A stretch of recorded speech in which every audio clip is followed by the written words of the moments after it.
Dr. Eric Kelly III and a host of phenomenal speakers from all around the globe for this 7-day virtual event that you don't want to miss. The mission of the Black Business Expo is to raise scholarship money from kids all the way from high school all the way from college. The Black Business Olympics is one of the largest Black business showcases in the world. It is an opportunity for businesses and companies to showcase their businesses globally. We are going to be giving away laptops up to $5,000 away to students. Again, I'm Olivia Appleberry, the founder of 2 Cents Finance and one of the speakers for the expo. I am so excited to see you there. For more info, go to www.blackbusinessexpousa.com or call 919-308-9090 and hope to see you there. I am Black Business. From the moment I wake until the time I sleep. Yes, I am Black Business. I am Black Business. Tell me, are you Black Business? I am Black Business. Do you support Black businesses? Listen, I support Black business because I am Black Business. Black Business Expo, one of the largest business showcases in the history of Black business in the world. The world! Sign up today at www.blackbusinessexpousa.com or call 919-308-9090. I am Black Business. I am Black Business. From the moment I wake until the time I sleep, I am Black Business. I am Black Business. Are you Black Business? I am Black Business. Do you support Black businesses? I support Black business because I am Black Business. Black Business Expo, one of the largest business showcases in the history of Black America in North Carolina. Join Dr. Eric Kelly III and a host of phenomenal speakers from all around the globe for this 7-day virtual event that you don't want to miss. The mission of the Black Business Expo is to raise scholarship money from kids all the way from high school all the way from college. The Black Business Olympics is one of the largest Black business showcases in the world. It is an opportunity for businesses and companies to showcase their businesses globally. We are going to be giving away laptops up to $5,000 away to students. Again, I'm Olivia Appleberry, the founder of 2 Cents Finance and one of the speakers for the expo. I am so excited to see you there. For more info, go to www.blackbusinessexpousa.com or call 919-308-9090 and hope to see you there. I am Black Business. From the moment I wake until the time I sleep. Yes, I am Black Business. I am Black Business. Tell me, are you Black Business? I am Black Business. Do you support Black businesses? Listen, I support Black business because I am Black Business. Black Business Expo, one of the largest business showcases in the history of Black business in the world.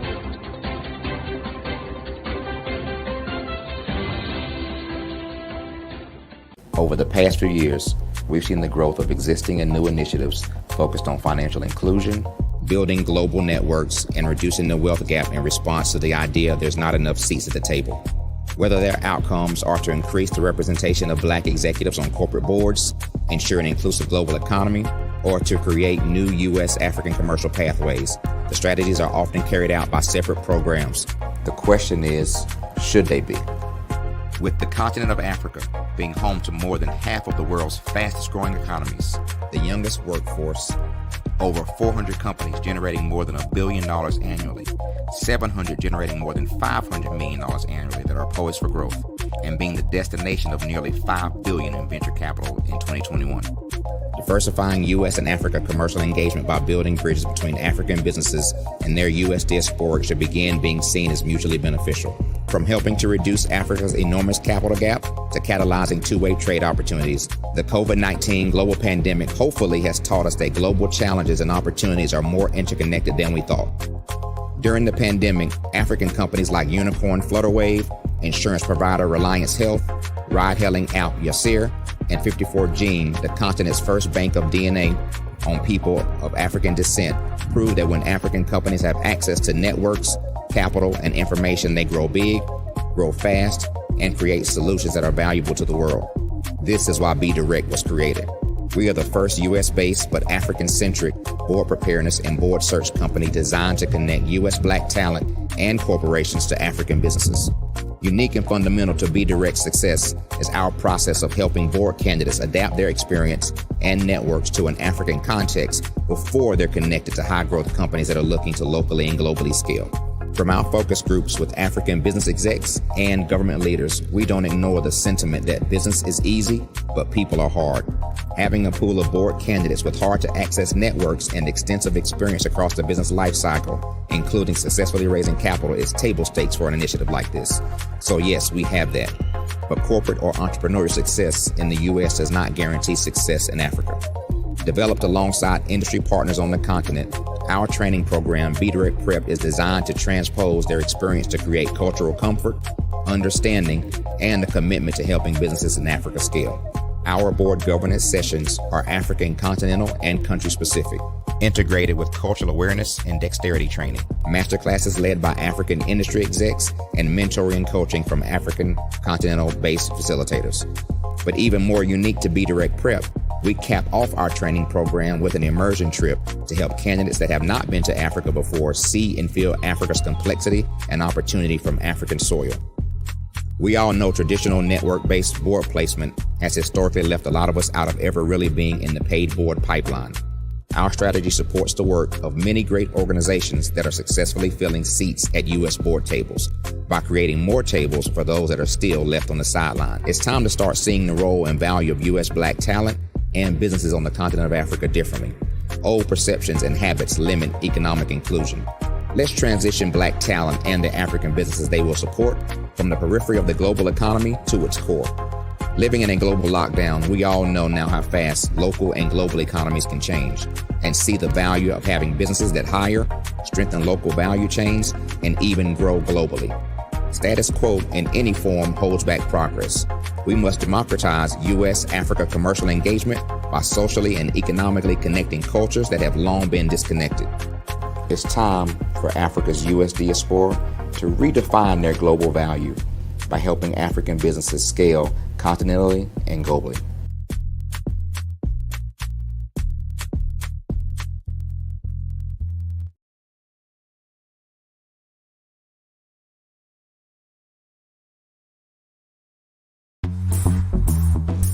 Attention all entrepreneurs and companies. Are you looking for reliable and efficient virtual assistants and back office support to help you manage your business tasks? Look no further than Superwoman Business Services.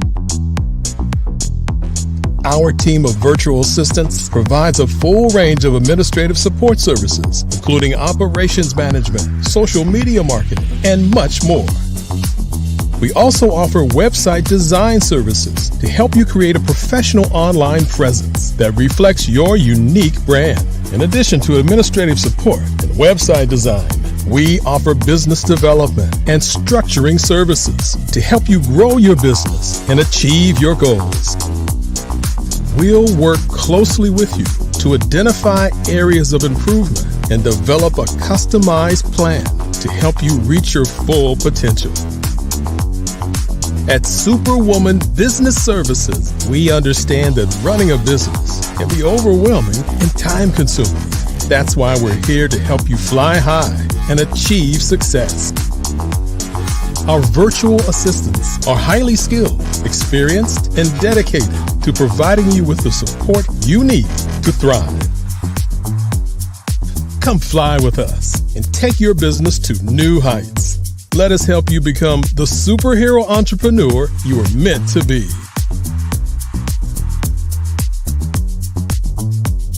Contact Superwoman Business Services today to learn more about our back office support services. Sometimes you got to hear the news from the Black perspective, and more specifically, Black publishers. And that's exactly why you have to download the HeyTie app, the largest mobile app delivering breaking news, videos, and podcasts from 200 of your favorite Black publishers. Yes, 200 Black publishers delivering news as it happens, literally all in one app. Go to HAYTI.com or download the app in the Google Play Store or Apple App Store. It's completely free, along with information that you can trust, so go check them out. Ladies and Social media is evolving. It's more vibrant, more colorful, more energetic, and so are you. It's not just photos anymore. It's video, it's audio, it's subscriptions. And now there's Fanbase, a new monetized social network.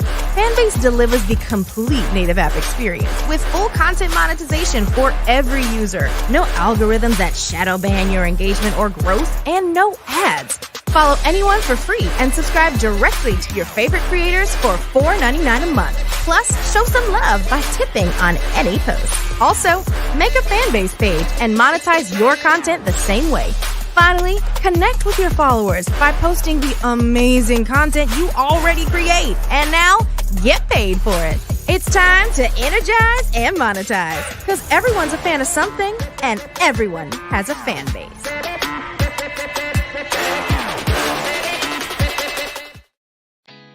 Did you know women represent just 3% of Fortune 500 CEOs and less than 15% of corporate executives at top companies worldwide? Have you wondered what the secrets are to getting into the top ranks, whether in the private or public sector?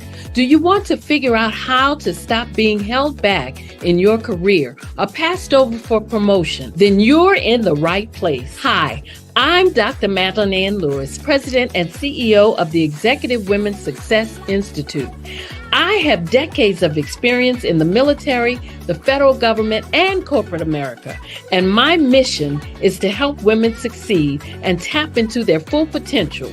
I want to reach 1 million plus women around the world to become the leaders they are meant to be. So if you want to move into a management or executive level position, or maybe you are a female veteran transitioning out of the military into business entrepreneurship, then reach out to the Executive Women's Success Institute at 301-693-3284. Let us get you on the fast track to success.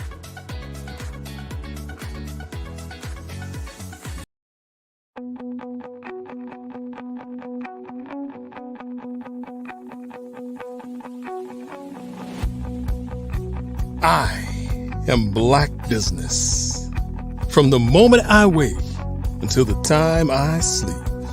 Yes, I am Black Business. I am Black Business. Tell me, are you Black Business? I am Black Business. Do you support Black businesses? Listen, I support Black business because I am Black Business. Black Business Expo, one of the largest business showcases in the history of Black business in the world. The world! Sign up today at www.blackbusinessexpousa.com or call 919-308-9090. I am Black Business.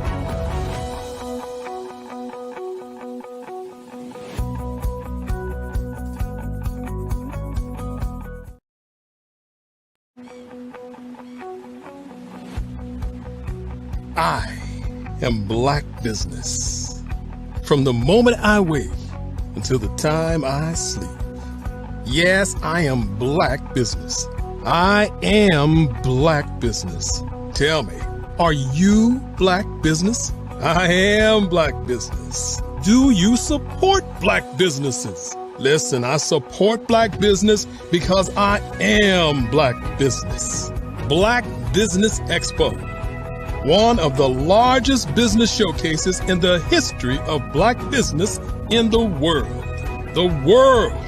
Sign up today at www.blackbusinessexpousa.com or call 919-308-9090.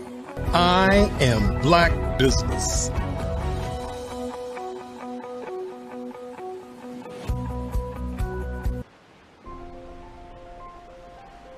What if you could build your own city? A place where every child can find nurturing people to help them achieve their full potential. A place where every adult can access job training support, where health education is abundant, where social justice ruled the land. A place without limitations. Welcome.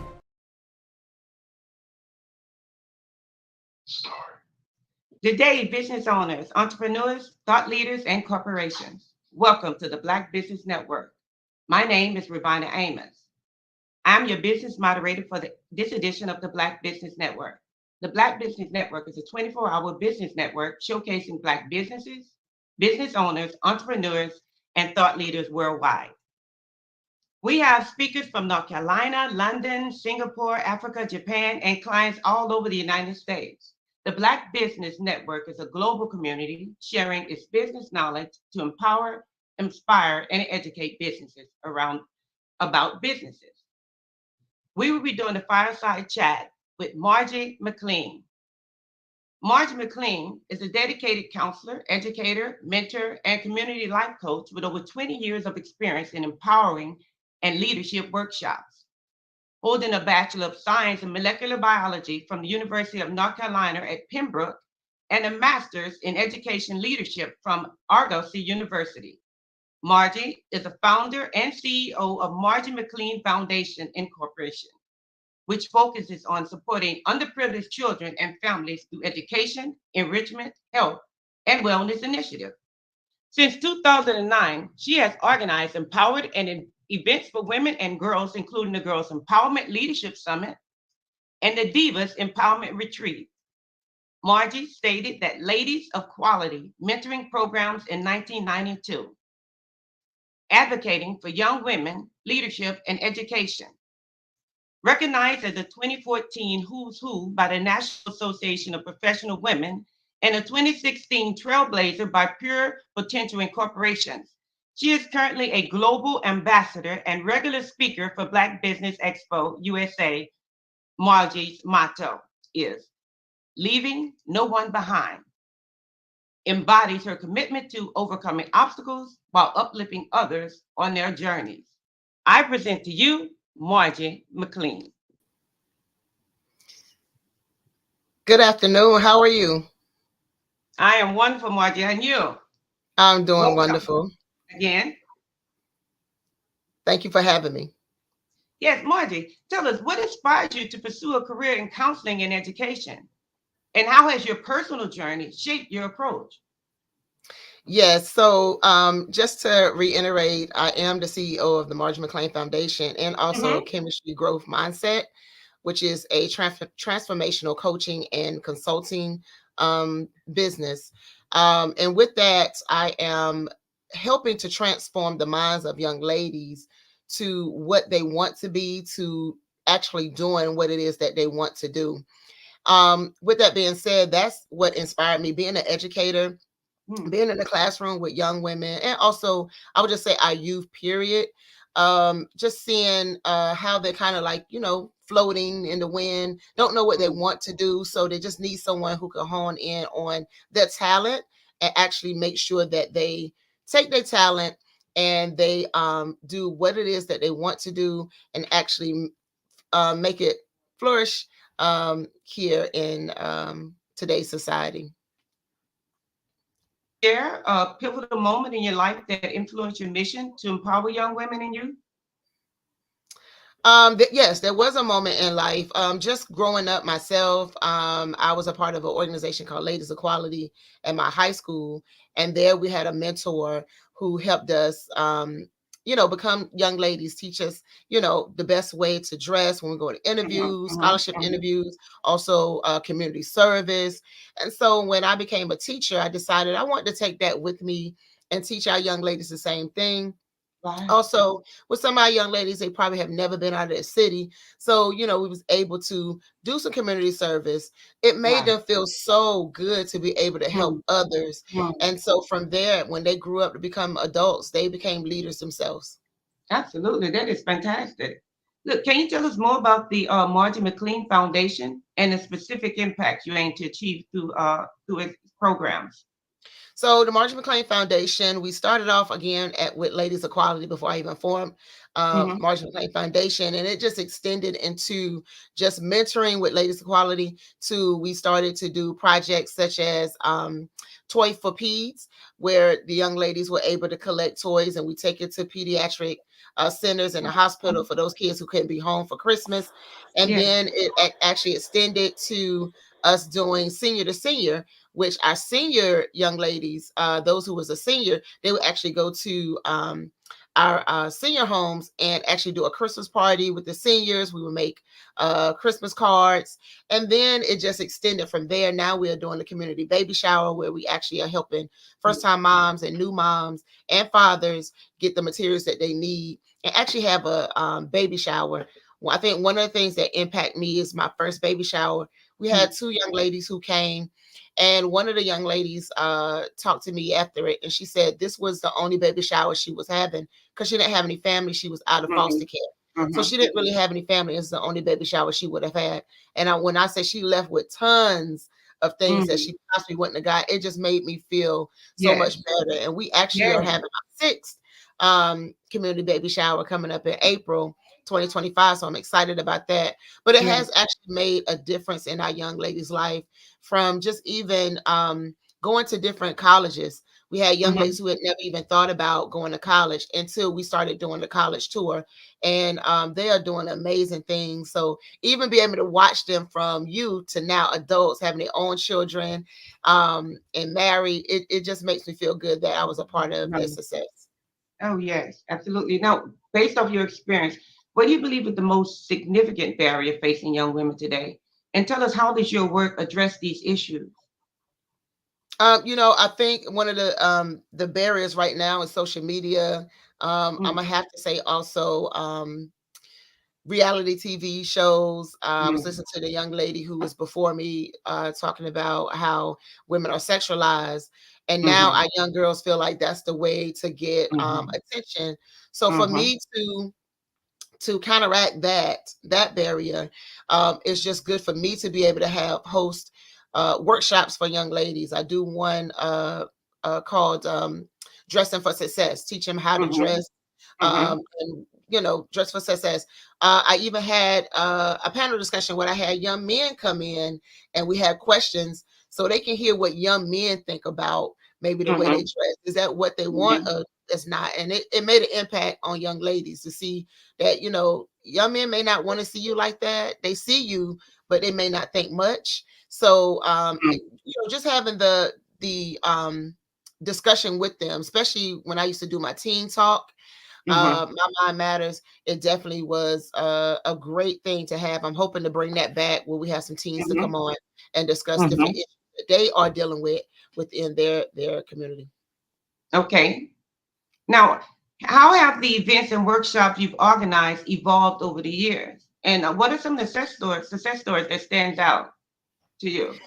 Yeah, so with the Margie McLean Foundation, we have had the Girls Leadership Institute, and I call it JAIL, which is the Girl Empowerment and Leadership Summit. And with that, we have speakers in the community to come in and speak to our young ladies and do different workshops. It have definitely made a difference, teaching them how to actually carry themselves, teach them about self-image, which young ladies need to talk about. From there, it just extended to Chemistry Growth Mindset, which is my life coaching business. I do the Divas Self-Care and Empowerment Workshop, holistic workshop. And that has actually become really huge. We started in Myrtle Beach and then went to Charlotte last year. We will be going on a cruise in March. So I'm excited about that for our retreat.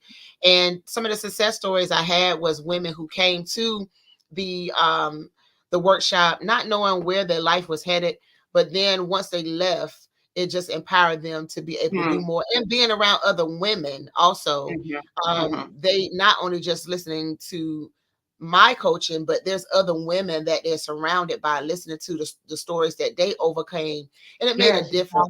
I had one young lady who came and she did not think she could go to college. She's now just finished her master's program. She finished her bachelor's and said, I don't think I'm doing anything else. Next thing you know, she's in her master's program. She just graduated not just recently. So it just makes a difference to be around women who are doing some things who can inspire you as well. Yes, that's wonderful. Now, what advice would you give to young women who are looking to take on leadership roles in their community? The main advice I would say is to, excuse me, one of the main advice I would say is to make sure you have a mentor, and also be at the table of people who know more than you so you can learn. If you are at the table with people who know just as much as you, you're not elevating, or with people who may not know anything, you're not going to elevate. So you need to always be at the table with someone who possibly can teach you more. Never think that you know it all, because you don't. And so make sure you're open to learning as well. Make sure you're open to someone telling you something that you possibly don't know. And also just make sure that you be around, just have a network of people that you can always hone in on, that you can sit at the table and say, okay, I have this idea. What do you think about it? And everyone can pretty much talk about their particular idea. Maybe someone can give you a different perspective. I have done that before. Hey, I have this idea. What do y'all think about this? Do you think this will work? Maybe, I don't think this will work here. Maybe it works somewhere else, and be able to take that advice. Right. Yeah. Now, what leadership qualities or what self-care practices do you incorporate into your busy schedule to maintain balance? Because that sounds like you have a lot going on. I do have a lot going on. I just have to make sure that I take time for myself. I wrote a book recently. I have to shout out Dr. Kelly for pushing me to write this book. But I wrote a book called For the Love of Me, and it's a self-care 31-day journal self-care book. And in the book, you are answering questions. It's just not a journal that you write in like a diary, but you answering questions about yourself. How do you love yourself? Every day in that book, I have some type of self-care challenge that you have to do. And that self-care challenge could be just take a long bath. It could be take a walk. It could be buy yourself some flowers, go to the movies by yourself, have dinner by yourself. So every day you are challenged to do something for yourself. Now I said, for me, I cannot write this book and challenge you to do something, but I'm not doing it myself with this book. So every day I'm looking in the book to see what's a challenge that I can do for myself. Even just doing a gratitude jar, I have taught that. And I do a course with my book as well. And one of the things I teach is you doing a gratitude jar and just writing things that I'm grateful for. But I'm trying to and making sure that I take time for myself. Even like today, after today, I plan on going to the movies just to sit in the movie theater and look at a nice movie I love to do, because I need that time to myself. So I have to make sure I'm intentional with my self-care practice. Even if you have to, sometimes we have a calendar and we're like, okay, you have to write yourself in the calendar as well. So I'm trying to make sure that I write myself like an appointment in my calendar for myself. Very smart. Yes. Yes. Now, as a member of various organizations, how do you find the time to stay engaged, and what motivates you to keep going and keep giving back? What really motivates me is just seeing like the kids that I'm helping. Also, what motivates me is someone helped me at one time. So I want to make sure I never stop doing that in the community. It's always something that needs to be done. I know I can't do it all. So I try to make sure that I partner with other organizations and community leaders as well. The other thing that motivates me is I have a 4-year-old here, and she motivates me to keep going because I want to make sure that she's in a world where she's able to do and able to see and able to be motivated herself, able to be empowered, and definitely teaching her. She's watching me. So I have to Right. make sure that I am doing laying the footsteps that I want her to follow. So that's one of my, well, I would say a couple of my motivations. That is definitely commendable. Now, what qualities do you think are the most essential for women in today's society? And how do you cultivate these qualities in your mentoring program? I'm gonna say the top quality now in today's community is self-love. You have to love yourself. Yeah. Yeah. And when you love yourself, you treat yourself well. And when you love yourself, you expect and demand for others to treat you the same way. I think that's one of the biggest qualities that we have to do. And that's the reason why I wrote the book that I wrote, is us learning how to love ourselves. Because if we don't love ourselves, we are looking for love in the wrong places. And we end up in the hands of the wrong person who would treat us a certain way. And we think that is, we think that's the way it's supposed to be. And we're not being fulfilled in our own destiny. We are actually fulfilling someone else's destiny. So I think self-love is definitely one of the main qualities that we need to teach our young women and women, period, as well. We know that some women have been through some really terrible situations, whether it be marriage, whether it be their job, whether it be microaggression. I'm going to teach that workshop too. Microaggression, not even just at the hands of our workers, but also at the hands of us. Sometimes we have microaggression amongst ourselves. How do we teach us to be, Black women to come together and work together for the better cause of our community? So just the self-love, I think, is one of the main qualities. Okay. Now, looking ahead, what are your aspirations for the Margie McLean Foundation in the next 5 years? In the next 5 years, I am looking for the Margie McLean Foundation to extend beyond North Carolina. I'm looking for it to, extend internationally within the next 5 years. I want to see this program actually help women across the world, not just here in my city or here in my state.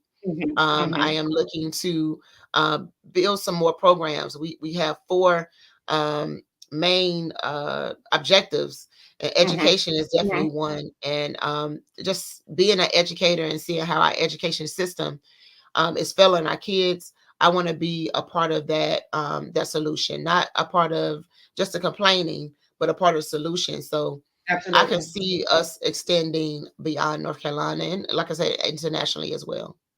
Absolutely. Okay. Now, how do you envision the future of empowerment, of the empowerment initiative for women and the youth evolving? So my empowerment retreat, I am actually again looking for it to become international as well. Again, it's called the Divas Self-Care and Holistic Empowerment Retreat. And so I call it that because we need to retreat sometimes away from how life is just throwing things. We got this saying, life is lifing. And sometimes some women cannot handle a lot that's going on. And sometimes we need to remove ourselves from the busy. And so with that being said, I'm looking forward to us growing. I'm looking forward to us growing to plenty of women coming, and we all are being empowered, and we all are having some type of holistic release of things that we've been holding on all year or for 10 years. We had a young lady come and talk to us about trauma, childhood trauma. And, with that being said, we hold on to a lot of things that we have dealt with from our childhood up and bring it to our adulthood and don't really know why we're doing some of the things we're doing. So for me, I am currently in a program to get my doctorate in traumatology because I would love for us to talk more about the traumas within our community, us to be able to identify those traumas, as well as how can we release those traumas. And absolutely. How we can make sure that we don't take those traumas and instill it on the next generation. So that's my vision for my workshops. And that will be wonderful, and it's much needed, as we all know. Thank you so very much for being with us today, Margie McLean. And thank you for sharing your expertise on the show. Are there any parting words you'd like to leave the ladies with, or anyone who's viewing? Yes, I would love for you to please go on Amazon and find my book, For the Love of Me. It's Margie Y. McLean. If you, I actually do 6 weeks a 6 week workshop with that book. If you would like for me to come and do a 6 week workshop with your young ladies or your church group, even teachers, I do it with teachers. If you would like for me to come in and do that workshop with teachers, you can contact me as well at Chemistry Growth Mindset at gmail.com. You can also follow me on Instagram, Facebook, and also we have some videos for you to watch on YouTube as well. If you need a mentoring program in your area, you can contact me at Margie McLean Foundation at gmail.com. And I'll also ask for you to follow me as well. We have a lot of things that is needed within our community. And we have plenty of young ladies who are in need of mentorship.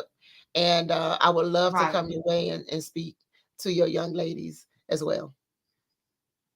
Thank you so very much. Now, you talked about Teen Talk.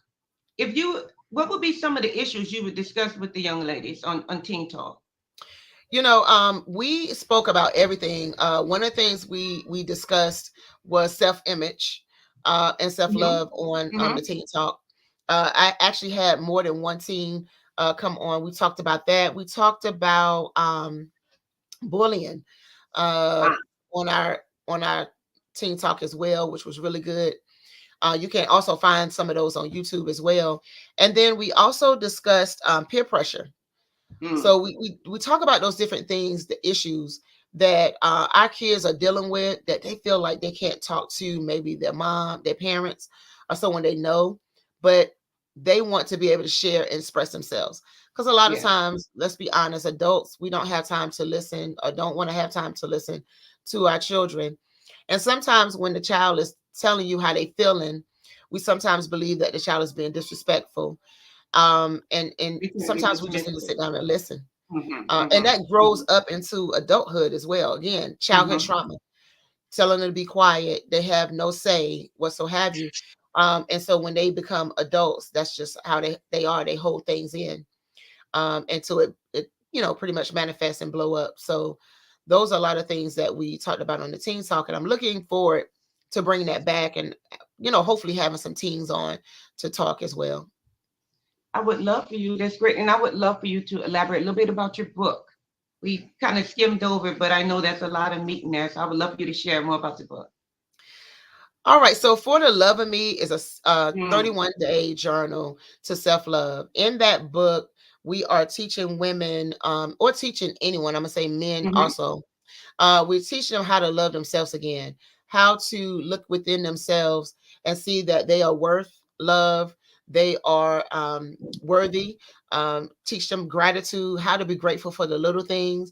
You may not have everything that everyone else has, but you have something that someone doesn't. So just be grateful for that. Teaching them how to love themselves again, say they are worthy. I have a small little story about myself in there. In that, I have an affirmation wheel. And with that affirmation wheel, you create an affirmation about every aspect of your life. So it could be finance, it could be your family, it could be your diet. You just create an affirmation. And so in my 6 week program, we go through all of those chapters and we talk about everything in that book. And with that being said, I think that it has really inspired the women who got in the book. I was, just to get the testimonies coming back to tell me how this book is really, really helping them and how they need it. And I had some women who want me to come and do a group counseling with them. And so I'm looking forward to that. It has really changed lives. It have changed lives for me, even doing the book, as I was just going through things that I have been through within my, relationships, whether it be family, whether it be romantic relationships or what so have you. And sometimes we can lose self-esteem. So we have to learn how to build that back up and love ourselves again. Those steps are very, very, very, very helpful to how we can see ourselves again as us, because sometimes we lose ourselves within the people that we surround in. Also, The book teaches you how to value your goods and your bads. You may fail at some things. It's okay to fail. But are you just going to stay in it, or are you going to pick up and figure out how can I do this better and move forward? So I love the book. Again, it's on Amazon. It's a really great book, teaching you how to really, really look inside yourself. Again, you even get a chance to write a love letter to yourself. How many have sat and just wrote a love letter to themselves? You have 3 love letters that you write to yourself. And that can sometimes be kind of hard, whether we know it or not, when you're trying to write a love letter to yourself. So, Yes. Now, Margie, tell us.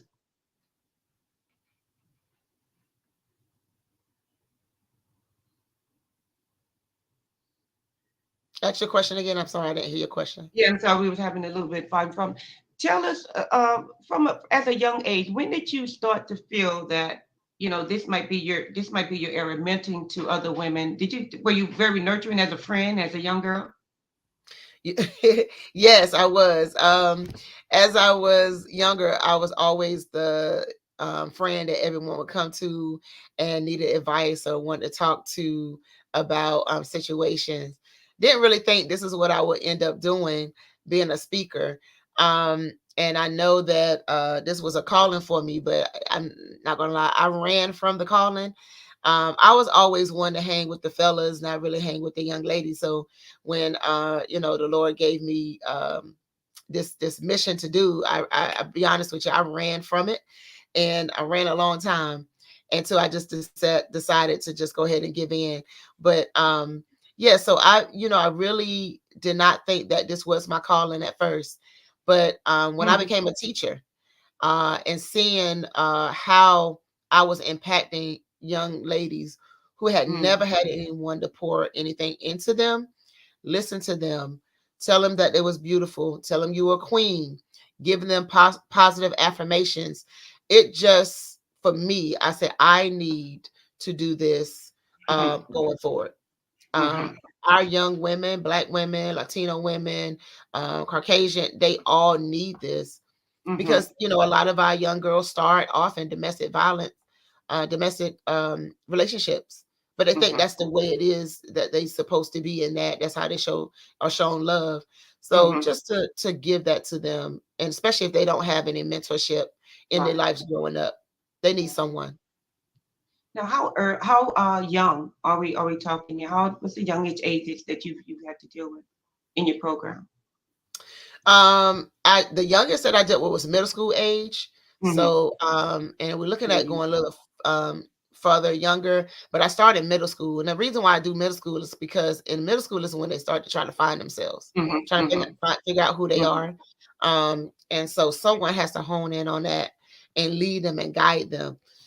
They need a lot of guidance in that area in middle school. So I started off in high school, but I want to catch them before they get to high school. And I may need to go even further and catch them in elementary. I became an elementary teacher last year. And I'm seeing how we need to start even earlier than middle school. Catch our young girls as well as our young men as well. We have to catch our youth before it's too late. But we definitely commend you for what you do, and we support you in all your endeavors. I'm wondering, have you started a writing program for the girls? Have you initiated that in there to draw up the writers and the creativity? I have not thought about that, but that's a good idea to do. I'm gonna just say this. I had when I was living in Richmond, I had a young lady, Chelsea Bishop at the time. I'm gonna go ahead and call her out. I love that young lady. She I was mentoring her in a program that she was in. When I met her, she was rough around the edges. I would just have to say that. And I stuck with her, and her mom and the family always would go and visit, and then I became her mentor. So I remember one day going to the house, and she showed me a book of her poetry. And I started reading the poetry. I said, you need to put this in a book. She said, for real? I said, yeah, you need to put this in a book. Why is this not in a book? You need to publish this. She didn't think anything of it. So maybe years later, after I stopped mentoring her, but I would still call and check on her. I wasn't her, official mentor, but I still would go and see her. I received a picture of a book and a dedication. And in her book, she put a dedication to me in her book to Oh, that petition is her. fantastic. Look at And that. she published those poems. That And I is was so proud fantastic. of her. I was so Yes, proud and still proud of her. I still that tell is everybody about her. fantastic. That is She's doing some fantastic. wonderful things now. She's a doula. She has a family. And I am, that's one of my success stories, I would say. Not Yes. calling her a success story, but I would say that's one of the things I am proud of that young lady, not Yes, because of me, definitely a but success because story. she decided to do that. But I never thought about that. So I'm gonna write that down, Yes, write yes. that down in my memoir to do that. Fantastic. Fantastic. Now, and I know you work with kids, but the cruise that you mentioned, that is for adults, correct? Are Excuse you me, say that taking again. a, I'm sorry. you mentioned a cruise? Yes, the Did I miss? cruise. We're Okay. doing the Divas Empowerment Cruise. That will be March 9th through the 15th. It will be on the Carnival Horizon, and Mm. we are just going to get away for a little bit and enjoy all the women who came to my event. We're going to enjoy each other. We are first going to Jamaica, I believe, and then we're going to go to the Cayman Islands. We're going to end up in Mexico and come on home. But it's just a way for us to get away from And life is and just everybody enjoy each other. invited or just Everybody's invited. Whoever wants to okay, now come can come. how would they sign up? You have any information available for us or Yeah, so what you can email me at Marcia McLean, well, chemistry growth mindset at gmail.com, and I will send you the information about the cruise, um, and the timing and who you need to contact for it. Yes. now how did this come about? This was this a, like let's start off by celebrating your book type thing or how did this cruise come about? So with the Divas Empowerment, I wanted to kind of move it around. Like I said, we started in Myrtle Beach, and then Okay. we went to Myrtle Beach again, and then we came to Charlotte, which was amazing. And then this year I said, you know what, I would love to do a destination empowerment retreat. Mm-hmm. And Mm-hmm. so I said, I think I want to do a cruise. So I talked to the ladies, would you like a destination or a cruise? And some of the ladies was like, I would love a cruise. It'd be my first cruise, which it'd be mine as well.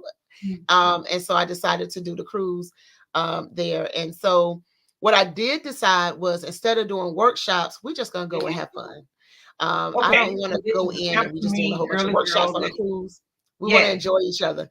So you can yes. get your balcony. I got a balcony suite.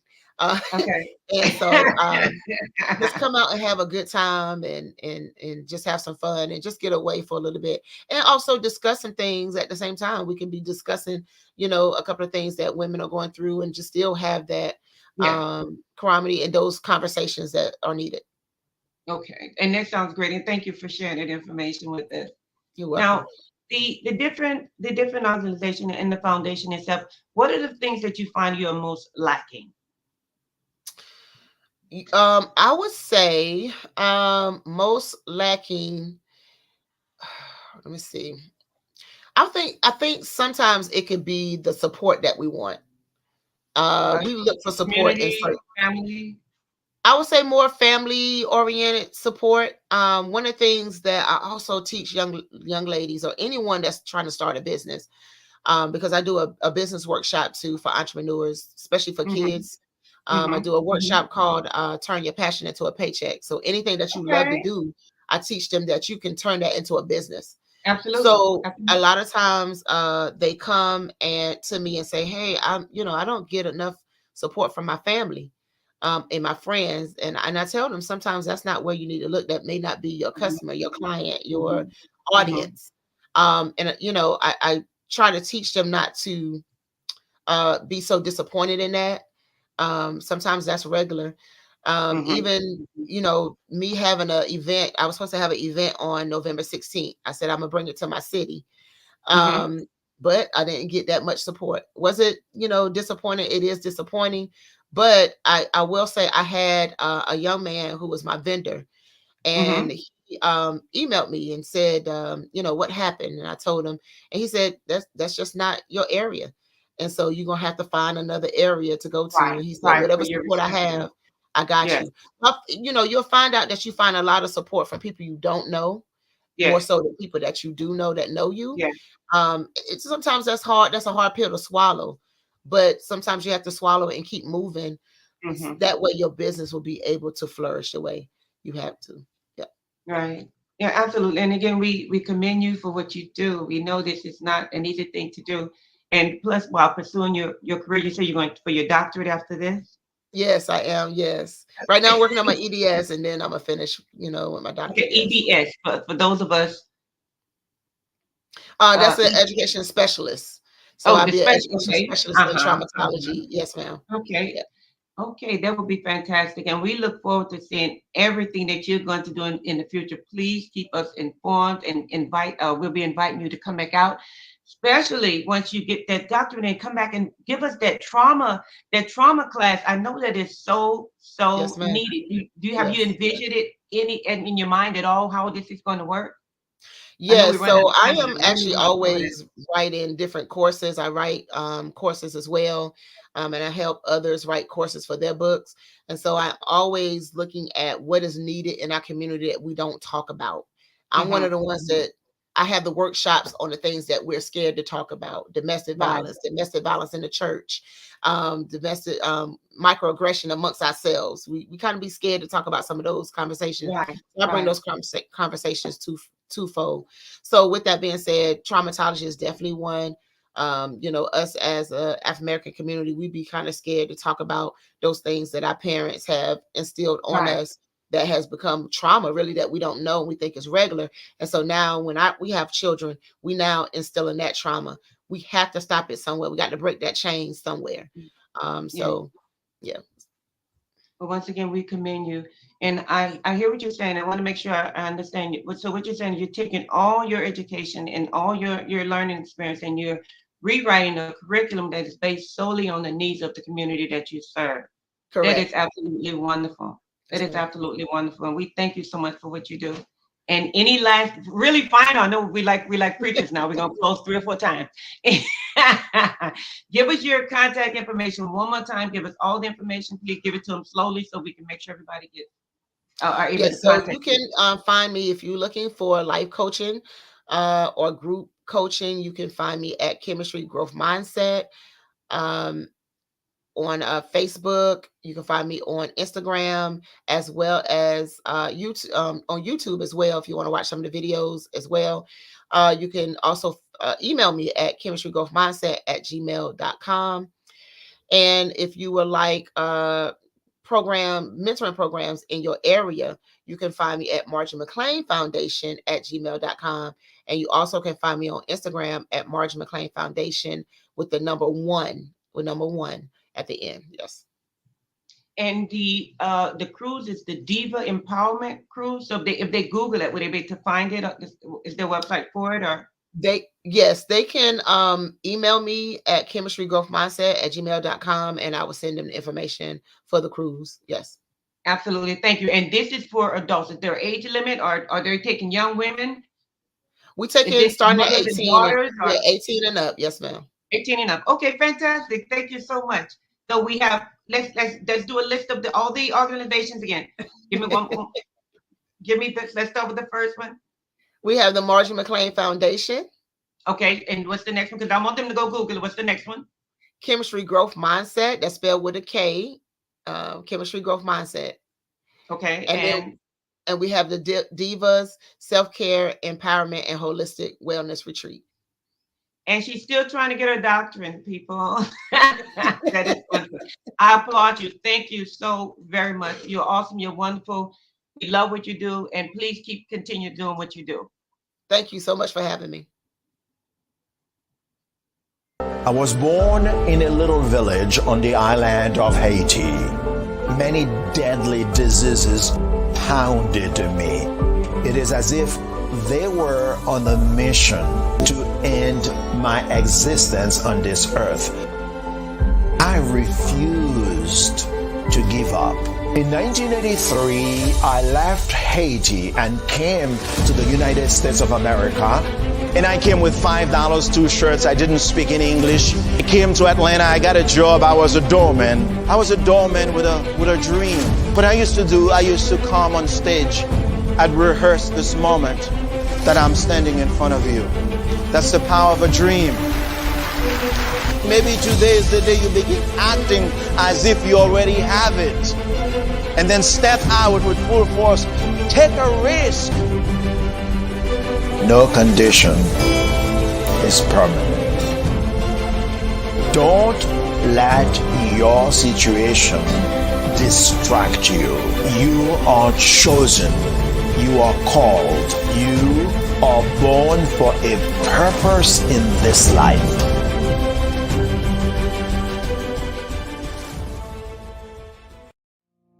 Did you know that approximately 333.34 million businesses exist today, according to a report from 2021? And you may be one of those businesses, or maybe you're not in the business market yet, but you're aspiring to be a business owner. Well, guess what? You're in the right place at the right time. Because let's face it, everything is about timing and opportunity. Hi, my name is Dr. Lotus Richey, and I'm the CEO and founder of the Lotus Richey Coaching and Consulting LLC, along with the Lotus Richey Ignite Show. 15 minutes of success with Dr. Lotus Richey, as well as books to boom your business and bring who you are. And today, I want to bring this amazing message to you about the Black Business Network and the Black Business Olympics. See, the Black Business Network and the Black Business Olympics is designed to help people just like you, that's right, that look like me, to take their business to the next level. Not just in your front yard or your backyard, but globally. The Black Business Network and Black Business Olympics is designed not to just help you survive, but to help you thrive. So join us today as we come together with businesses all around the world to support our students, our children, our young teens, our young entrepreneurs. What we do is we come together to help raise funds for students who are aspiring to be business entrepreneurs, who are aspiring and who are thriving in college. We endow them with a wonderful opportunity to gain scholarship of either a laptop or several thousands of dollars. And we invite you to help be a contributor to this amazing opportunity to help someone that looks just like you. So join us today at our website and let us connect with you and help you ignite and take flight in every area of your life on the Black Business Network and the Black Business Olympics. I'll see you on the other side. Artist to me is a creative expression of something from nothing. You know, it explodes onto the canvas, or it explodes on in my work. One of the things that I try to do more than anything is I try to just give the lines and the movements and emotions and expressions into to what I do.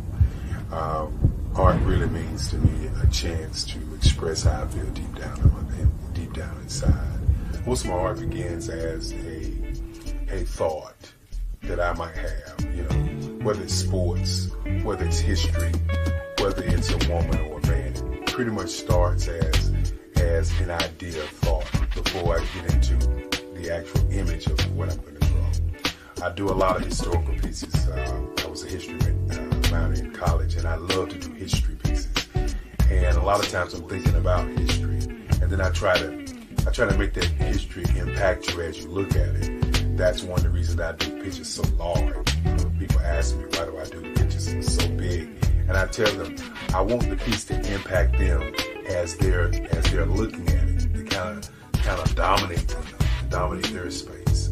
And most of my pieces I try to do off page. I don't try to do anything that's going to be in those four corners or in a square. And I want your imagination to be a part of the piece that you're looking at.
Dr. Eric Kelly III and a host of phenomenal speakers from all around the globe for this 7-day virtual event that you don't want to miss. The mission of the Black Business Expo is to raise scholarship money from kids all the way from high school, all the way from college. The Black Business Olympics is one of the largest Black business showcases in the world. It is an opportunity for businesses and companies to showcase their businesses globally. We are going to be giving away laptops up to $5,000 away to students. Again, I'm Olivia Appleberry, the founder of 2 Cents Finance and one of the speakers for the expo. I am so excited to see you there. For more info, go to www.blackbusinessexpousa.com or call 919-308-9090 and hope to see you there. I am Black Business. From the moment I wake until the time I sleep. Yes, I am Black Business. I am Black Business. Tell me, are you Black Business? I am Black Business. Do you support Black businesses? Listen, I support Black business because I am Black Business.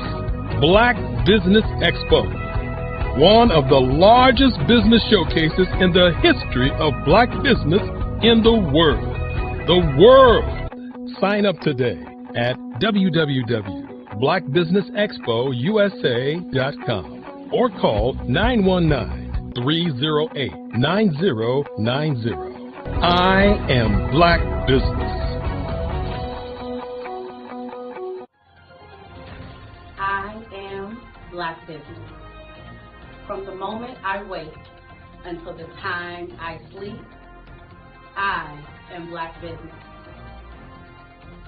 I am Black Business. Are you Black Business? I am Black Business. Do you support Black businesses? I support Black business because I am Black Business. Black Business Expo, one of the largest business showcases in the history of Black America in North Carolina. Join Dr. Eric Kelly III and a host of phenomenal speakers from all around the globe for this 7-day virtual event that you don't want to miss. The mission of the Black Business Expo is to raise scholarship money from kids all the way from high school, all the way from college. The Black Business Olympics is one of the largest Black business showcases in the world. It is an opportunity for businesses and companies to showcase their businesses globally. We are going to be giving away laptops up to $5,000 away to students.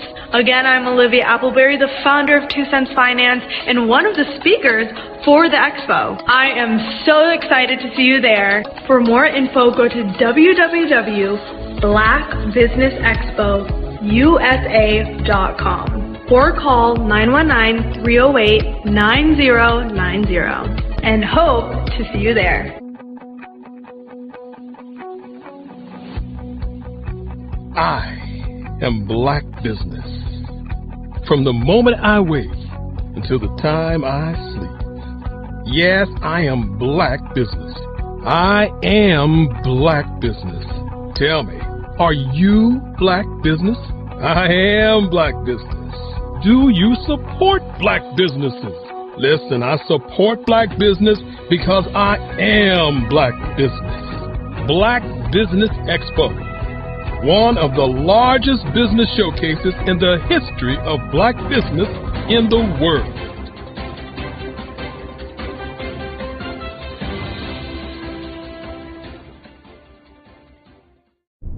Sometimes you got to hear the news from the Black perspective, and more specifically, Black publishers. And that's exactly why you have to download the HeyTie app, the largest mobile app delivering breaking news, videos, and podcasts from 200 of your favorite Black publishers. Yes, 200 Black publishers delivering news as it happens, literally all in one app. Go to HAYTI.com or download the app in the Google Play Store or Apple App Store. It's completely free, along with information that you can trust, so go check them out. Social media is evolving. It's more vibrant, more colorful, more energetic, and so are you. It's not just photos anymore. It's video, it's audio, it's subscription. And now there's Fanbase, a new monetized social network. Fanbase delivers the complete native app experience with full content monetization for every user. No algorithms that shadow ban your engagement or growth, and no ads. Follow anyone for free and subscribe directly to your favorite creators for $4.99 a month. Plus, show some love by tipping on any post. Also, make a Fanbase page and monetize your content the same way. Finally, connect with your followers by posting the amazing content you already create. And now, get paid for it. It's time to energize and monetize, because everyone's a fan of something and everyone has a fan base.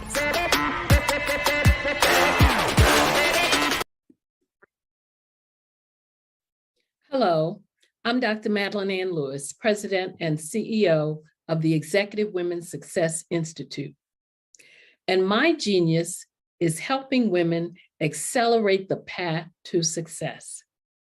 You know, I was blessed to have strong women in my life who encouraged, motivated, and pushed me to do my best and to never even think about giving up on my dreams. So I say to women, we must show up to rise up.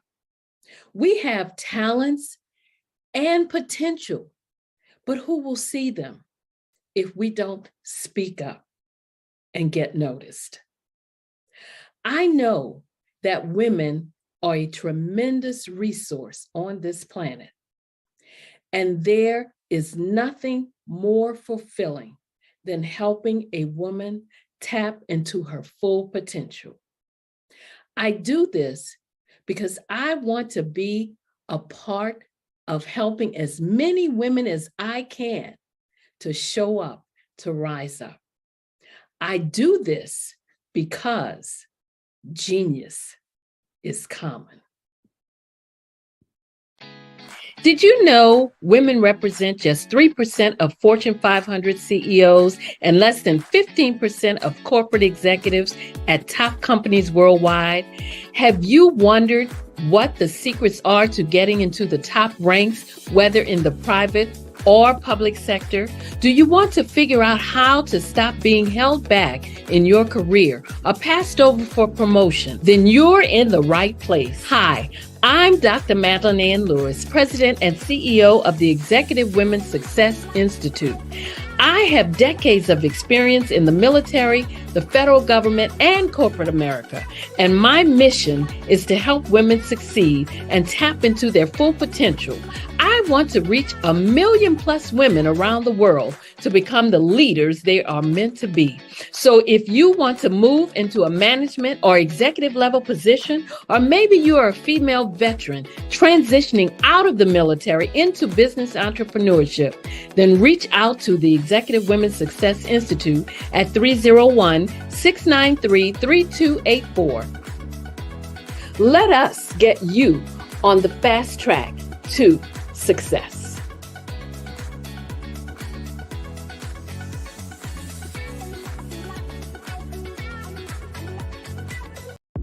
The Black Business Network and Black Business Olympics are essential platforms for Black business owners globally. They provide the tools and support you need to succeed in today's competitive marketplace. Join us today as we collaborate together with businesses from around the world to support our children, students, and young future entrepreneurs, Black businesses, and corporations. We raise funds for students going to college and young entrepreneurs who are aspiring to be business owners, and we invite you to be a contributor today. Visit the website www.blackbusinessexpousa.com to connect with and learn more about how the Black Business Network and Black Business Olympics can help you not only share your amazing business story to businesses, but also serve future generations. Hello, my name is David Jones, CEO and co-founder of the Hello LLC, where we help businesses build a culture, brand and experience, and leverage technology to pivot into Web3. Join the Black Business Network streaming live into Roku, Metaverse, STEM City, Black Multiverse Enterprises, Hulu, YouTube, iHeartRadio, Apple, Facebook, LinkedIn, Spotify, Twitch, and Google Podcasts. Tune in, turn on, and let's thrive.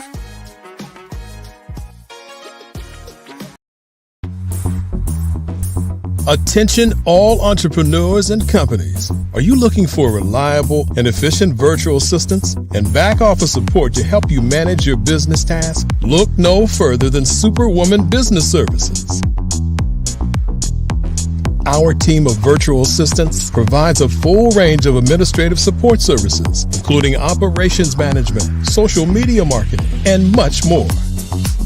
We also offer website design services to help you create a professional online presence that reflects your unique brand. In addition to administrative support and website design, we offer business development and structuring services to help you grow your business and achieve your goals. We'll work closely with you to identify areas of improvement and develop a customized plan to help you reach your full potential. At Superwoman Business Services, we understand that running a business can be overwhelming and time-consuming. That's why we're here to help you fly high and achieve success. Our virtual assistants are highly skilled, experienced, and dedicated to providing you with the support you need to thrive. Come fly with us and take your business to new heights. Let us help you become the superhero entrepreneur you are meant to be.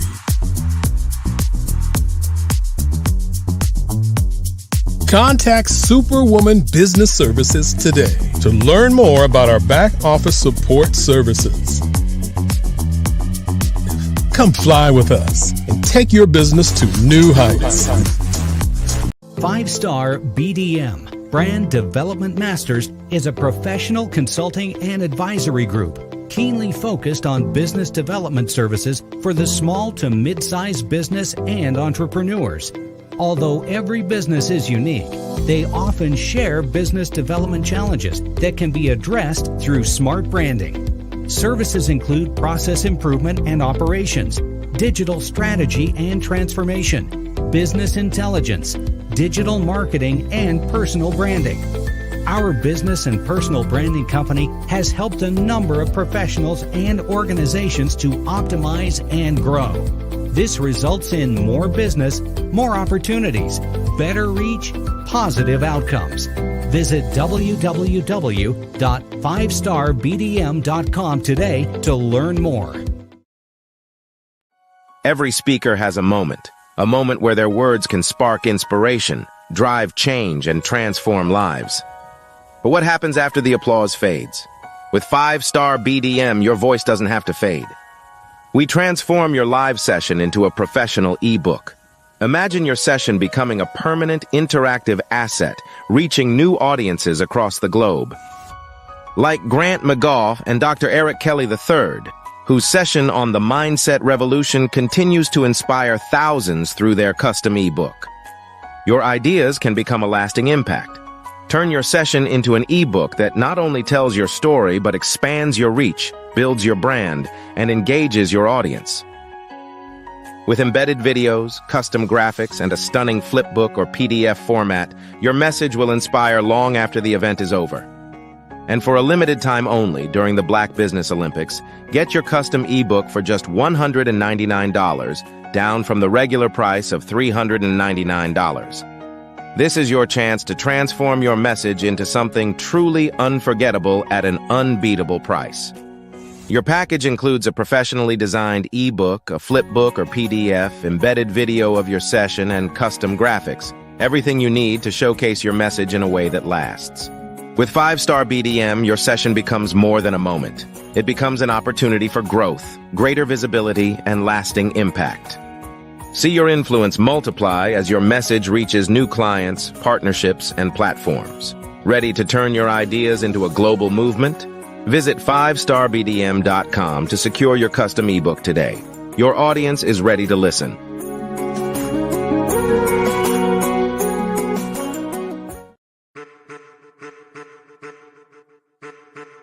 I am a child of the Most High God. He has gifted me in ways that I could not even imagine and didn't know.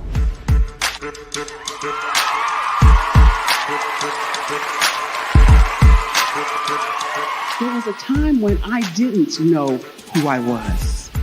I listened to other people tell me who I should be, what I should do. I listened to people telling me that I should be a boutique owner, that I should be a construction manager, that I should be a laborer. Have you ever felt like you should do something else, be something else, go somewhere else, be wherever you wanted to be, and you felt like you were in a box? Anybody in the room? And you couldn't get out? Anybody in the room?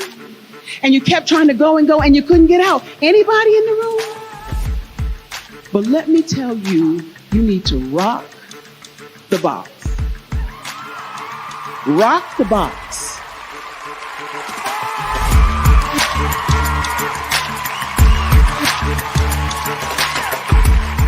I am engaging, inspiring, and empowering.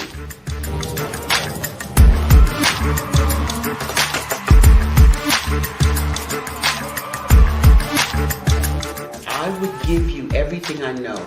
Just by touching you, if I could, by osmosis, give you every single thing I've learned, I've gone through, I know I would.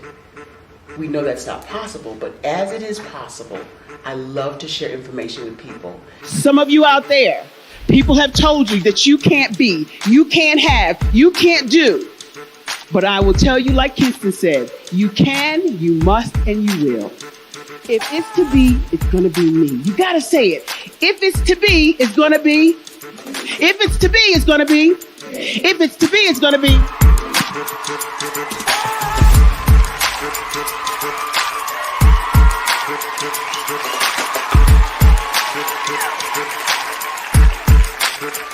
Barbara is because she believed what her mama said about her and not what other people told her. Every day you wake up, when you're in a situation, it's your choice whether it's an advantage or the disadvantage. She gained her confidence and her life, and now she is a testimony. If I can help you elevate yourself, then I feel like I'm elevating my own self as well. What you know and I know together can change the world.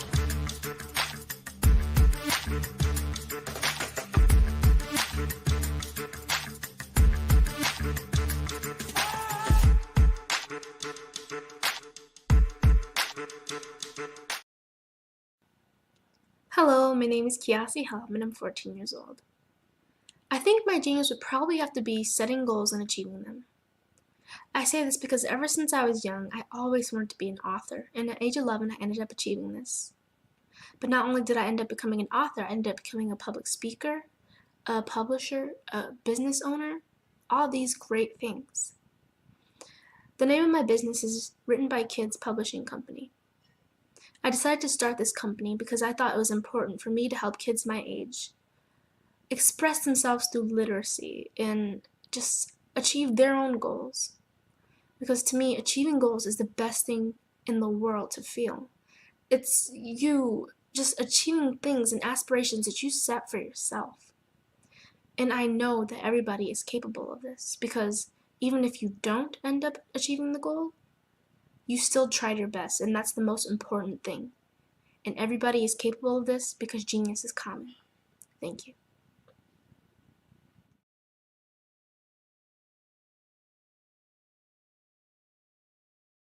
The Black Business Expo's mission is to raise funds for high school seniors going to college or K-12 entrepreneurs. This expo is a fundraiser for students.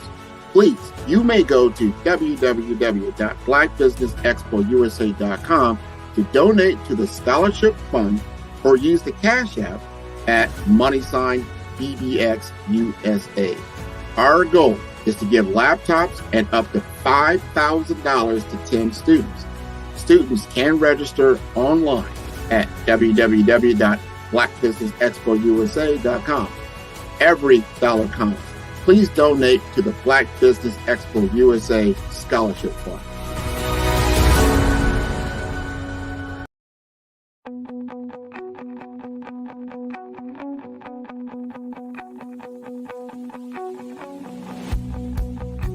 I am Black business. From the moment I wake until the time I sleep. Yes, I am Black business. I am Black business. Tell me, are you Black business? I am Black business. Do you support Black businesses? Listen, I support Black business because I am Black business. Black Business Expo, one of the largest business showcases in the history of Black business in the world. The world. Sign up today at www.blackbusinessexpousa.com or call 919-308-9090. I am Black business.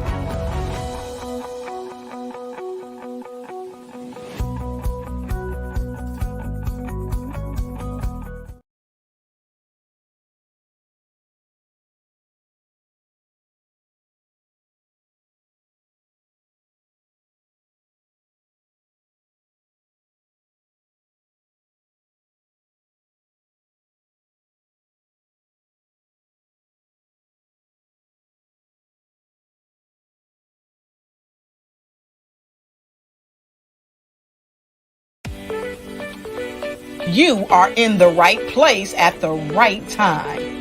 The Black Business Network opens again for its Black Business Olympics, a 24/7 broadcast on business, strategies, global branding, social media marketing, finance, advertisement, and much, much more.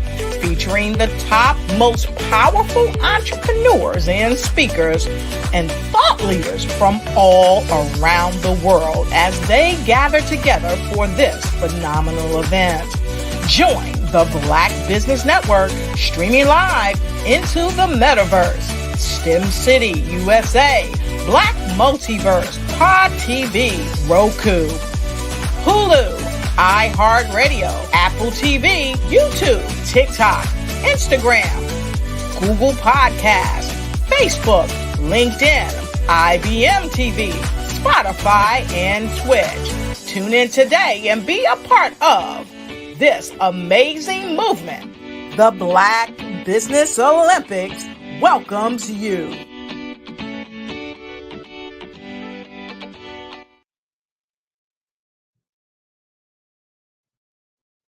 Good day, business owners, entrepreneurs, thought leaders, and corporations. Welcome to the Black Business Network. My name is Ravina Amos, and I'm your business moderator for this edition of Black Business Network. The Black Business Network is a 24-hour business network showcasing Black businesses, business owners, entrepreneurs, and thought leaders worldwide. We have speakers from North Carolina, London, Singapore, Africa, Japan, and cities all over the United States. The Black Business Network is a global community sharing its business knowledge to empower, inspire, and educate businesses about businesses. Today, we'll be talking with Shay Hamilton.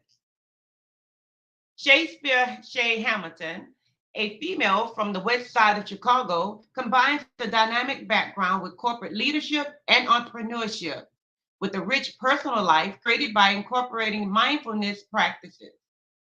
A former varsity basketball player in high school, known for her high IQ and EQ, Shay navigated the corporate ladder successfully before embracing full-time entrepreneurship.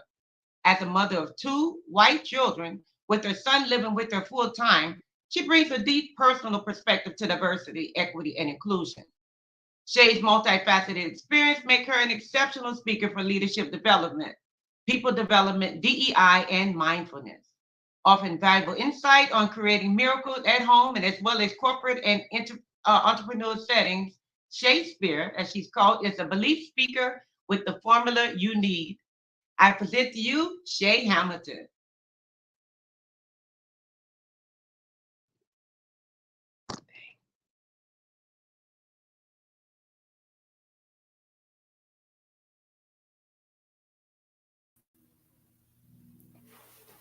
Hello. Thank you for having me. Yes, welcome. So Shay, to start, can you tell us where the name Nexodus came from and what it signifies about your company's mission? Absolutely, absolutely. So even before starting Nexodus, I had a janitorial company, but I started that first.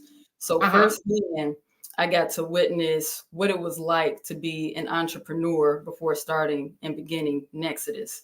The whole premise behind Nexodus is to support other entrepreneurs as well as business leaders. And the name Nexodus itself, two words put together, Next Exodus. Okay. So really, Nexodus is all about helping business leaders, entrepreneurs take a journey from where they are currently to where it is they want to go.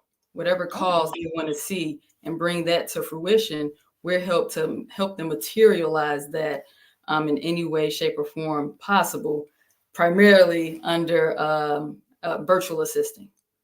Oh, okay. Now, every business has a core problem it aims to solve. What primary issue does Nexodus address for today's business, particularly in the global market?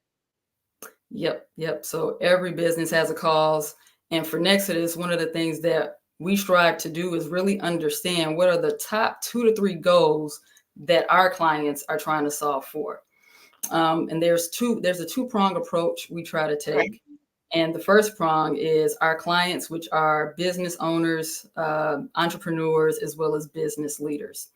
They're trying to solve for something not only internally within their team, and they may need assistance, whether it's accounting, getting their website maintained or refreshed, marketing strategy, sales strategy, whatever the case may be. Internally, they need some support in order to fulfill what they promise externally to their own clients and market. The second thing we want to address is the work market, the labor market. So we also have not just experienced professionals as on our team, we also have interns. And what happens a lot of times when a student is getting ready to graduate and enter into the workforce, they're looking for jobs, even entry-level jobs a lot of times are asking, what hands-on experience do you have that you can bring to this role? And they're in competition with people who have done it already for years. So one of the things that Nexodus helps interns with is giving them that hands-on experience, and they get to partner with experienced professionals. They get to work hands-on those projects in tandem with our clients who are CEOs, entrepreneurs, and business leaders. So not only do they get an internship, so to speak, but they're getting hands-on experiences and building partnerships and relationships with people internal to Nexodus, as well as building those relationships external with our clients. Okay. So now, for those, go ahead. Yep. So those two things really. The part of entrepreneurs where they're wearing so many hats and they're just trying to catch a break, we address that. And the other side of it is the workforce. Okay. Now, for those who might be new to Nexodus, who are your ideal clients and which industries have benefited most from your services? Yeah, that's a good question. So our primary clients have some sort of problem. And that's a baseline. They have a business problem that they're trying to solve for. Such as? It could be accounting or finance related. So, and that problem may be, I don't have the people who can do this work for me because I'm wearing that hat. It could be a marketing problem where marketing just isn't happening. They don't have a strategy. They don't have a plan, but they want to grow. They want to scale. Again, they're wearing that hat. A lot of times the entrepreneur is wearing so many hats. I think the statistics last I checked, 70% of entrepreneurs are wearing multiple hats. Right? So that becomes taxing mentally, emotionally, especially when you have a family. That's a lot. But if you find people to help you scale and then just bring them onto your team, well, now you have some folks who can help shoulder that weight with you. And if that's not something you went to school for, then it's probably not something you enjoy in the first place and you don't have the skill set for. So our clients tend to wear multiple hats. They're entrepreneurs and they're looking for some help. That's the problem that they're trying to address. So that was a great question. They're trying to address the problem of I need a team around me. I need someone who can check my blind spots. I need somebody who's better at this thing than I am, or I need someone who actually enjoys doing it. I'm only doing it because I have to. I don't like doing it. So as entrepreneurs, we tend to set out to do this one thing, and we want to make sure that we can help solve for our own cause. But with running a business, there are a lot of things that have to happen at the same time. Things that you have to do that sometimes will prevent you from doing the things that you want to get to do. So our target clients, they have a problem that they're trying to solve for, which is getting a team to help them. And in terms of industry, it's really industry agnostic, because regardless of the industry that you're in, you need operations, you need a team, you need someone who can help manage finances. You're looking for clientele of some sort or someone that you're talking to, working with. So with all those pieces, whether it's marketing, having a website, having someone put a disaster recovery plan together for you, we help with all those things. This way, as an entrepreneur, you go focus on the thing you're good at. You go focus on the thing that you originally set out to go solve for. Okay. Now, in an increasingly competitive outsourcing landscape, how would you say that Nexus stands out from other global players? Yeah, so whether you have, I know there's Upwork, Fiverr, all those different platforms where people tend to go look for virtual assistants or virtual professionals on an international playing field. Where Nexus is different when it comes to competition is, one, we don't compete. We don't have competitors. We have partners. So there are people that we will partner with because, again, we want those experienced professionals on our team, and our interns also need that. At the end of the day, I'm not good at everything. And one of the promises that I want to make sure I deliver to my clients is, if you need a marketing professional, that's what you're going to get. If you need a sales professional, that's what you're going to get. If you need someone who can execute, then we have someone who can do that as well. So we don't have competitors. We have partners and people that we learn from, as well as, university faculty that we lean on to help with, okay, what's the best curriculum we can put in place for an intern learning X thing? And then we then partner those interns or experienced professionals with the project or task that our client needs fulfilled. So we don't have competitors or competition. We focus more on how can we build partnerships. Another thing that makes us a little different is we have onshore as well as international Nexus team members and virtual assistants who can work in the project. So I know a lot of times, specifically in the US, we're a little more sensitive culturally when it's time to make outbound calls, or you get different accents and you're trying to talk to customer service. And we realize that. So the moment a client says, hey, I want somebody who can do a outbound phone campaign, immediately we know which folks would better suit this campaign depending on where the client is located or the market that they're calling into. And if a client switches, what those tasks or what the project is, we also align, adjust, and reassess what our clients need. And we move people around proactively so that our clients don't have to do that. So that's a huge way that Nexus is different in comparison to someone going out and looking for their own virtual assistant, using other platforms and trying to recruit, hire, train. And then if they need to start the process all over again, well, you have to recruit, hire, train again, and then it becomes a cycle. You don't have to do that with this. We're doing that work for you internally because we understand your mission, we understand your goals, because our clients are a partner of ours too.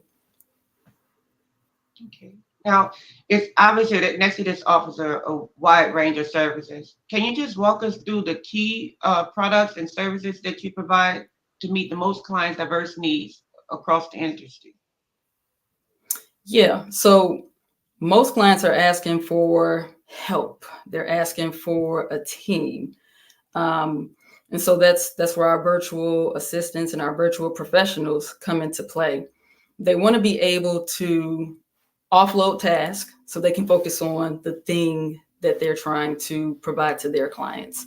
So back office tends to be one of the primary tasks that we're tasked with, is helping them with email management, calendar management, being able to draft and write out their standing operator procedures, just based on different screen shares, marketing materials, things of that nature. So we will aid and assist them in that capacity. I would say second to that is graphic design, and then building websites and maintaining websites. We have a lot of clients that reach out to us for those things. And then sometimes also writing performance management SOPs. So we'll help with that as well as build systems that communicate and automate a lot of processes for our clients to free up their time. Okay. Now, diversity and inclusion are central themes in the business today. So how does Nexodus incorporate these values in its strategy, both within the team and for your clients? So I spoke a little bit about this just when talking about the onshore versus international and how we match our folks up with the right project. That helps us in terms of a business, but not just our business. Obviously, it helps our clients in their business, because now being able to diversify our talent in terms of region and area, now they have something to pull from. So they can say, hey, I have a phone outbound calling campaign that I want to use.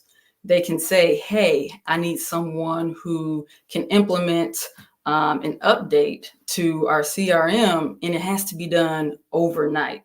Well, we have people where our overnight is their sunlight, right? So no one's impacted, and it's also something that they know how to do and something that they want to do. So being able to diversify our talent, not just in ethnicity and race, but also in location, really benefits us as well as our clients, because during our team meetings, we bring those things up. Okay, well, what are some things that you're running into? And then as a team, we'll chime in and discuss different solutions. Okay. Now, the job seeker landscape is shifting rapidly. What current trends in the workforce have shaped Nexodus' approach to talent development? Yeah, so I would agree with that. It's changing quite a bit. You're seeing more people who are willing to embrace the gig economy. So doing Uber, DoorDash, and just have more flexibility within their work day or their work week. And the whole Monday through Friday, 8 to 5, that's not something that is as important to everyone as maybe it was in the past. And the gig economy is growing annually, anywhere from 5 to 11% every year. So it's getting bigger and bigger. So we provide flexibility to our teams to where, hey, you select your hours, we'll fill in the gaps. We have enough of a team where we can provide the flexibility that they need in scheduling, while also accommodating the flexibility that our clients need. And just with that gig economy, it's really important that organizations in general provide that to their staff if they want to be able to maintain or lower, actually, their attrition rates. Now, your clients range from startups to established firms. How does Nexodus tailor its support to align with the unique growth stages of each business? Yeah, so we have an initial consultation, and that gives us a baseline to start from. We learn our clients' goals and what it is that they're striving towards. But then after that, we're also having consistent check-ins. So we're providing updates on our end of what we've accomplished, what productivity has looked like the previous week. And then our clients are also updating us on what has changed. And so for most of our clients, we're meeting on a weekly basis, but some don't need that many touch points. So we may meet on a monthly or quarterly basis. And that's what keeps us aligned. Okay, looking ahead, what do you envision Nexus in the next 5 years? And are there any innovations that you're particularly excited about? So looking ahead in 5 years, I would say we're getting stronger at what we do today, which is connecting to our clients and connecting to the workforce, and looking for ways that with technology, we're leveraging technology, but we're not allowing technology to be the end all be all of who we are. So one of the things with AI, Chat GPT, Gamma, and all these different tools, there still has to be a person, a human being that's connecting with people. Right. Because AI is learning from us. So if you just leave it to its own vices and you're not constantly teaching it, because AI needs to be taught, then there's no way for it to maintain that human connection. We know how humans need to connect with one another, because that's us. So Nexus, in a sense, will continue to go with the flow of technology, but we're always going to infuse that human connection with our clients, with the workforce, to make sure that we're always implementing the skill sets and sharpening our skill sets that's needed for people. Thank you so much. Thank you. And thank you so much for sharing with us today. Now, as a business leader yourself, what advice would you give to entrepreneurs on balancing innovation with practicality, especially in these high-stakes fields like consulting and outsourcing? So the key word I heard in that was balance.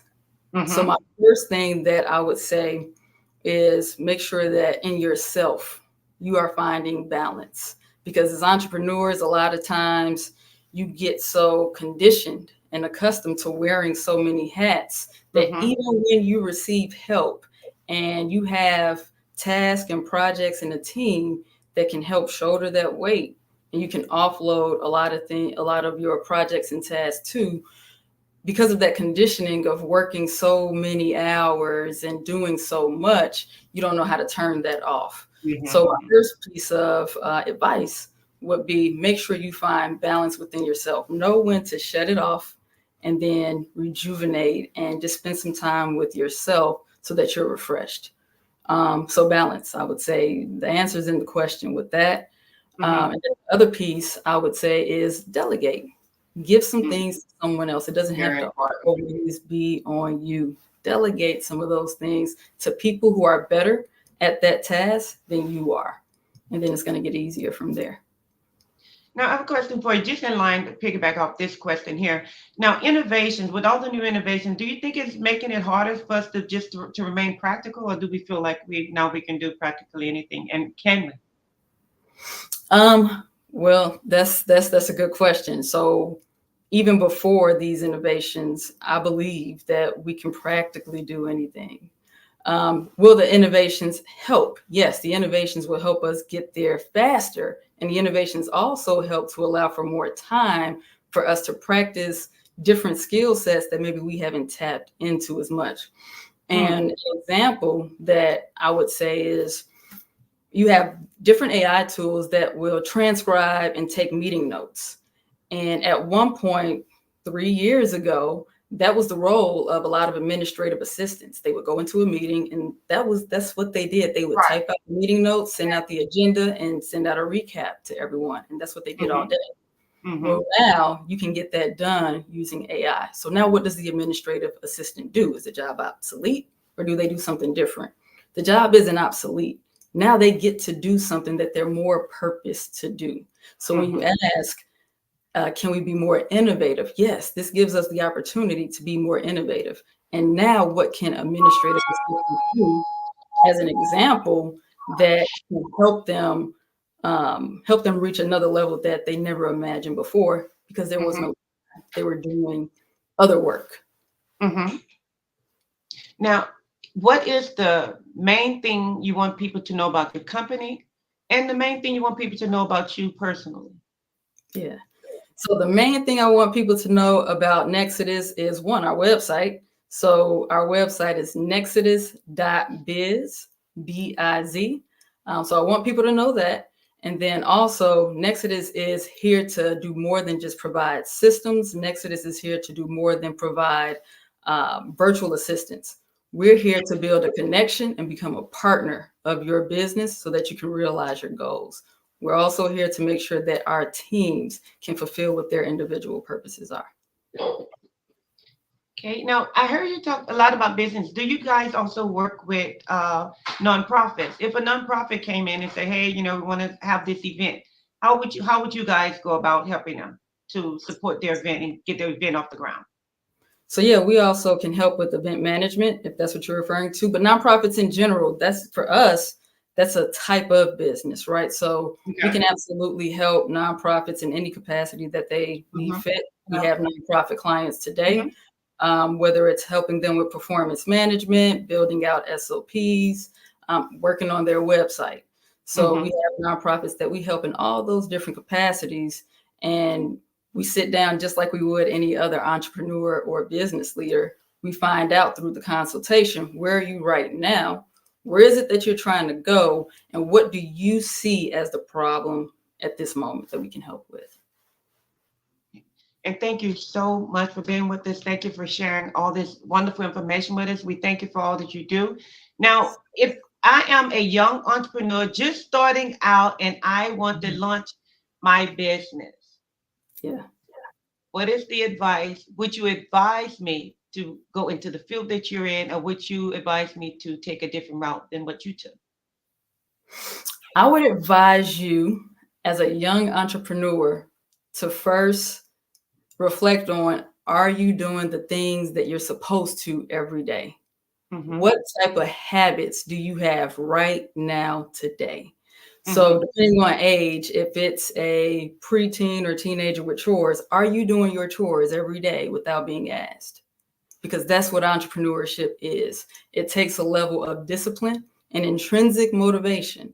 So no one, unlike working for someone else, you have to get yourself up every day. You have to motivate yourself every day. And it takes a level of discipline to get that done. So my question would be, are you doing your chores every day without being told? Yeah, see some consistency in the discipline before you try to venture off into a business, because it will take hard work. It will. Absolutely. Absolutely. Most definitely. And I see that it is paying off for you. Thank you so much. So since this, what has been your greatest, I'm going to say success story, or your best accomplishment since you started the business? Ooh, best success story. I know it comes in levels because we take it in stages. Yeah. Most memorable, this is when I knew, okay, this is going to work. I can do this. Ooh, okay, that's an even better one. I would say the success story would be when I was speaking with the client, and one of their goals was to build a standalone business at some point. This was the initial consultation. We always try to capture their top 2 to 3 goals. And one of her goals was to have a property on a 5-acre plot of land, a training facility. That was her goal. And about 6 months into our relationship, she let me know that after talking with the folks that she needed to talk to, that she was approved for the 5 acres. She had some time to focus on what she needed to do on her end to actually put some things in motion and make that happen. So to be able to help take things off of her plate so that she can actually focus on one of her top 3 goals, that's when I knew, like, okay, this is working. And she's still a client today. That's wonderful. Thank you for sharing. You are such an inspiration to us. Now, do you do speaking engagements? And how, if someone wanted to book you, say, hey, come out and speak to our students in our business class, how would they reach you? Absolutely. Oh, go ahead. I'm sorry. No, go ahead. So I do speaking engagement, yes. If someone wanted to book me, again, if you go to nexodus.biz, there's a drop down under contact or company, and then you just click Shenandoah, and that's how you book me. Okay, so now one last question, because we always ask, when did you know that this was the thing you wanted to do? When did you decide, okay, nope, I don't want to be an actress. Nope, I don't want to drive trucks. No, I don't want to teach school. This is it. This is my niche. I love the computer. I love being behind the scenes. Is it being behind the scenes? What captivates you to this? I wouldn't say it's being behind the scenes. Sometimes it's, I think I heard it was either basketball or football quote, the fundamentals are how games are lost and won. Mm-hmm. So a lot of times it is what's behind the scenes that are the fundamentals. You know, do you have a website? Do you have a phone number where people can reach you? Google business profile. And a big fundamental that sometimes people miss, do you have a passion for what you're doing? That's huge. Being able to have a passion and purpose behind whatever it is you're doing as an entrepreneur or business leader, especially when you're helping people. So I knew that this was something that I'm supposed to do when I actually started off single-handedly building websites for other people, and then just seeing their reaction. So being able to see how they responded once that website was up and running and they saw their picture or their business. Right. And it came naturally for you. And how much weight that took off of them, providing something that was required for them to be successful in their business. Well, that's wonderful. That's wonderful. Now, do you guys, you offer packets, or how does that work? Do you have packets for businesses? You have separate packets for individual companies, or how does that work? So whether it's a business, a corporation, or an LLC, so our pricing is affordable and it's actually transparent and on the website. So we can customize any of our packages depending on the number of hours or how big the project or task is for that company. Now, do you take on this, and I think this is my final question, do you take on small projects, or you take on, what's the size of the project? So as small as if it will take 40 hours, we'll take on a project as small as 40 hours. Okay, that is we can assess that in the consultation, because I know some people may be thinking, well, what's a 40-hour project? Right. You leave that to us, book a consultation. You can go to there you go, book a consultation online at nexodus.biz. We'll figure all of those details out and we'll get you taken care of. Fantastic. Thank you so much for sharing with us. And on your final note, what do you want to leave the people with? I'm going to go out with you and you tell the people what you want them to remember about you. About me. So I'm here to make sure that you have the resources that you need. You don't have to wear as many hats as you've been wearing. There are more shoulders that will help you shoulder that weight of bringing whatever your cause or your mission is to life. Thank you so much. And I will be calling you myself. All right, give me a call. Wait, now what city you based in? So I'm based out of Dallas, Texas. Dallas, okay. And you are both domestic and international. Correct. So you take all jobs, all genres, doesn't matter. Just call her and it will be worked out. That's right. We'll talk it out. Give me, and I'm going to write the website again, because I don't see it on the screen. So give it to us one more time. What's the website? Nexodus, spelled just Nexodus? like my shirt, nexodus.biz, nexodus.biz. .biz. Thank you so much. And on behalf of the Black Business Expo and the Black Business Network, we appreciate you and we thank you for all you do. Come back and visit us again. Thank you. Have a good one. And thank you for having me.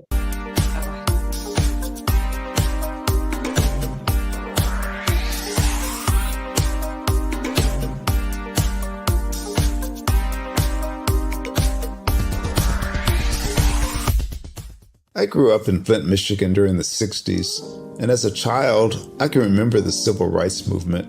I remember our family huddling around our small black and white TV, and we'd watch all of the things that were going on in Alabama and Mississippi.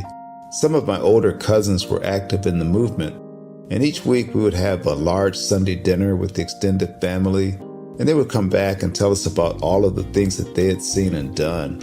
As a child of about 8 or 9 years old, I always wanted to grow up and be a part of the movement, but by the time I became of age, it was all over. All of the marching was done. I always felt left out, that I didn't get a chance to participate in the civil rights movement. But little did I know that God had another plan for me as a computer instructor and database developer. But even then, it bothered me that I didn't see many people of color in my classes. That is when journalist Dr. John Ray introduced me to Dr. Joel Dudley Sr. and Dr. Eunice Dudley of Dudley Products, who had been mentored by the millionaire S.B. Fuller. Through Dr. Dudley, I was introduced to Dr. Lafayette Jones, past Vice President of Marketing for John H. Johnson of Johnson Publishing, and his wife, Sandra Miller Jones, who was a Vice President at Quaker Oats. And together they created SMSI, a national marketing firm. Dr. George C. Frazier of FrazierNet and the Power Networking Conference. Dr. Jackie Mayfield of ComproTax, founder of the largest Black-owned income tax service, and even billionaire Michael B. Roberts. They all believe that the way to close the wealth gap is through entrepreneurship, because we as a people had to overcome slavery, and secondly, obtain our civil rights to be able to eat in any restaurant or stay at any hotel that we wanted. But the third piece is economic equality. And now I am also convinced that we must become entrepreneurs, and to do so we must embrace technology and a strategy of global networking. That is why I created Every.Black, to use my vast experience as a computer instructor to teach entrepreneurs how to use technology and artificial intelligence in business. Every.Black members are listed in our online website directory, promoted in our digital newsletter, on our social media, and on our podcast. And we also conduct weekly virtual mastermind meetings where we read positive books, learn from the experts, while networking with like-minded individuals from around the world, educating them about every aspect of becoming a successful entrepreneur. That is what Every.Black is all about. Just go to www.every.black to take the AI and tech classes you need, to register for our mastermind meetings, and to join the Every.Black family. Visit us at www.every.black and sign up today. Just go to every.black, every.black. No .com, no .net, just every.black. .black is the new .com.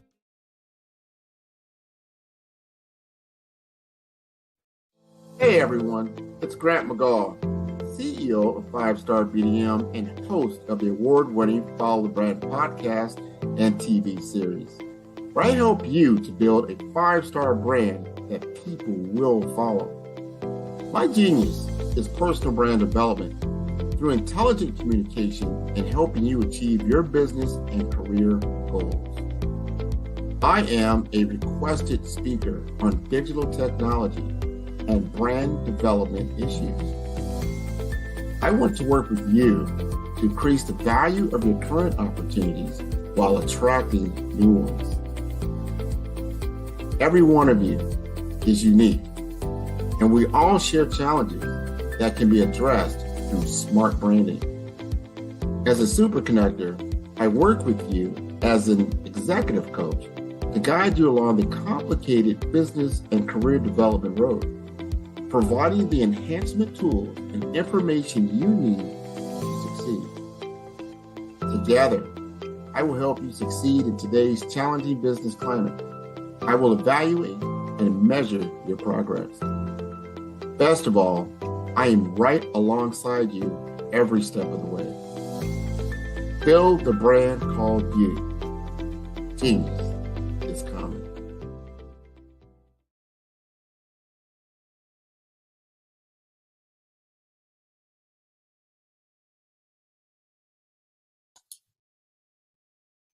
Hi, I'm Barbara Smith. Genius is common. My genius is executive coaching and professional corporate training. As the master executive coach and corporate training ambassador for the Genius is Common movement, I help business owners craft their stories in such a way that you know exactly what they do, what they have, and what they bring to the table. Many times as business owners, we are asked, so what do you do for a living? And we could be crushing in our businesses, but we're not quite sure exactly what to say in a short amount of time. Well, I help you take those stories that are the reason why you're in business and why you're so passionate about your business, and craft them in such a way that people are drawn to you as opposed to being repelled by you. Because every conversation, every time you talk to someone about your business, you are excited about it. But are you really conveying what you do, what you have, and what you bring to the table? And do really people understand why you care so much and why they should care that you have the solution to their problem? Well, I'm here to help you with that. As a master storyteller, I can help you with your stories and spin them in such a way that they are intriguing and fascinating. People want to listen to you talk about your business. That's why at the Genius Common Movement, I am the master executive coach and professional training ambassador. That's my genius. And genius? Oh yeah, it's common.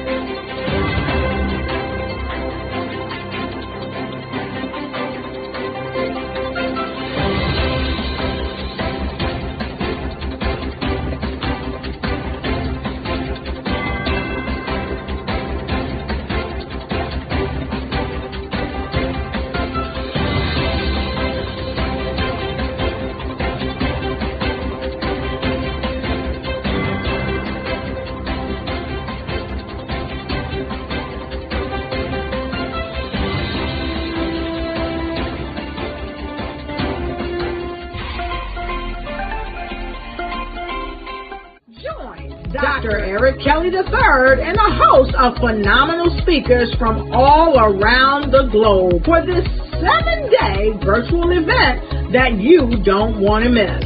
The mission of the Black Business Expo is to raise scholarship money from kids all the way from high school, all the way from college. The Black Business Olympics is one of the largest Black business showcases in the world. It is an opportunity for businesses and companies to showcase their businesses globally.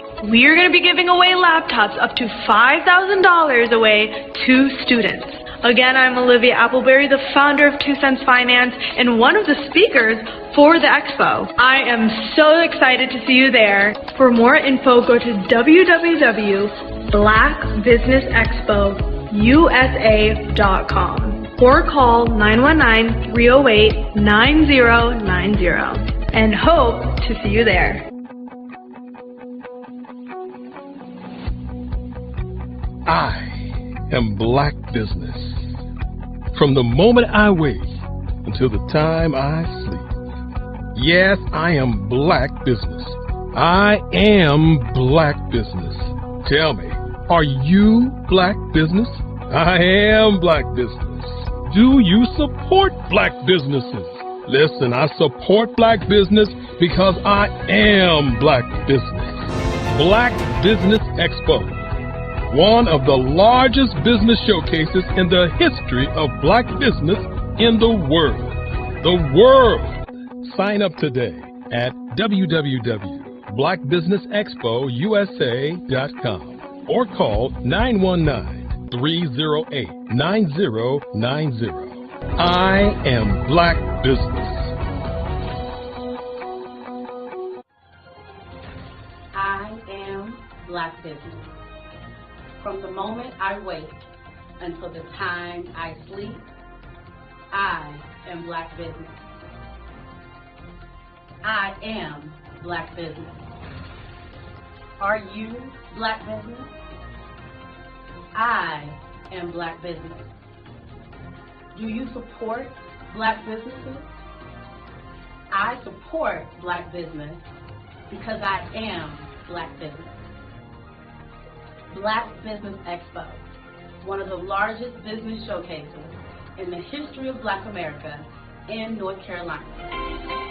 Join Dr. Eric Kelly III and a host of phenomenal speakers from all around the globe for this 7-day virtual event that you don't want to miss. The mission of the Black Business Expo is to raise scholarship money from kids all the way from high school, all the way from college. The Black Business Olympics is one of the largest Black business showcases in the world. It is an opportunity for businesses and companies to showcase their businesses globally. We are going to be giving away laptops up to $5,000 away to students. Again, I'm Olivia Appleberry, the founder of 2 Cents Finance and one of the speakers for the expo. I am so excited to see you there. For more info, go to www.blackbusinessexpousa.com or call 919-308-9090 and hope to see you there. I am Black Business. From the moment I wake until the time I sleep. Yes, I am Black Business. I am Black Business. Tell me, are you Black Business? I am Black Business. Do you support Black businesses? Listen, I support Black business because I am Black Business. Black Business Expo. One of the largest business showcases in the history of Black business in the world.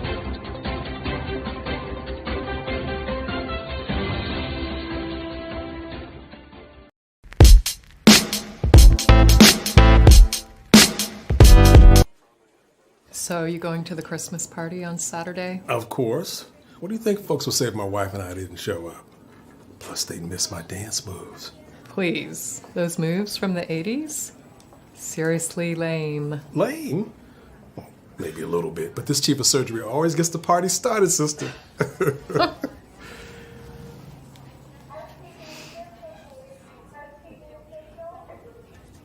What's going on with your hand? Nothing. Just tired. Stress. Jen, we've known each other a long time now. And we've always been honest with each other. What's going on? Come on, Mark. I'm fine. That hand says otherwise. It's nothing. Look, this does not interfere with my ability to do my work. Jan, until you get a complete workup, you know I can't let you back in the operating room. Mr. Menchef, did anyone else have access to your badge last night? Say around midnight. Because the computers here at your lab show that somebody was here. And although your cameras don't show it, somebody was in your building. The chip is his property. Belongs to him. No, he belongs to no one. Simon, do you belong to him? No, he has a right. He has no rights. It belongs to him. Chain.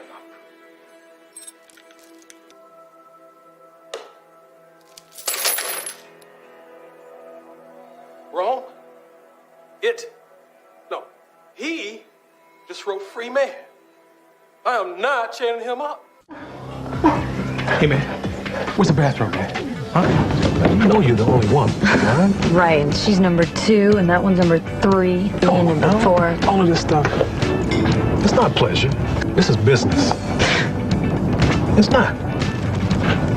Relax. Enjoy yourself, all right? You know where they are. I know you know.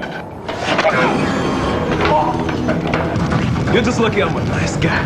This house is for sale. You go in and act like you want to buy the place. Look around. Find everywhere you want to go. That way you'll know the floor plan. Aren't you worried that they might call the cops afterward? No. Because when he gets back, we gonna kill him and his wife. Locked us up. Somebody forgot to throw away the key.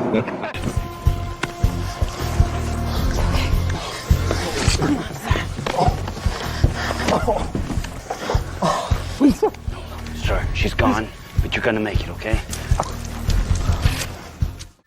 My heart is aching, but I'm a fool to let it go on breaking. No way. Hey, look, guys, it's spaghetti. Hello, how are you? I don't believe this. Hey, could you do me a big favor and spook my kids for me? I'm with my friends, so... Could you do me a favor? All right. Come on, please. Spaghetti, thank you. Come on, for the camera, just one more time, please. I'll give you one standing up. Yeah. Framed it. Shouldn't be shooting this. Yeah. Spaghetti! Yeah. Spaghetti! That's it. Oh, spaghetti! Spaghetti! Yeah. Spaghetti! Yeah. Spaghetti! That's it. Yeah, Making our day. Spaghetti, yes. Hey, I'll give you three more. One more quick favor. Yeah. Could you take a picture with them? My Yeah. kids? Huh? Come on. Let's do it. Yeah. Right here. Got you all in frame here. Do you mind if you move out of the picture a little bit? You're kind of in the way. Yeah, I'll try. All right, listen, I appreciate it. Thanks. Oh, smooth.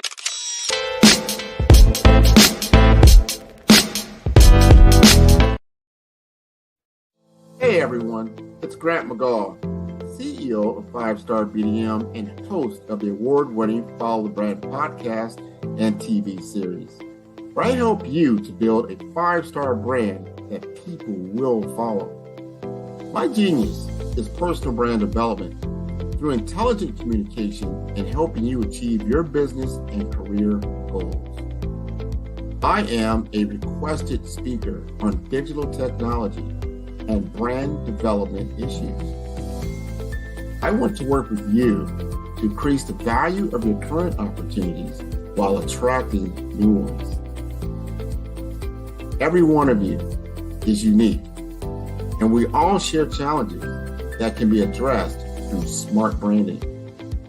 As a superconnector, I work with you as an executive coach to guide you along the complicated business and career development road, providing the enhancement tools and information you need to succeed. Together, I will help you succeed in today's challenging business climate. I will evaluate and measure your progress. Best of all, I am right alongside you every step of the way. Build the brand called you. Genius is coming. Ready to elevate your brand and make a lasting impact? Dive into the world of the Follow the Brand where insights meet action.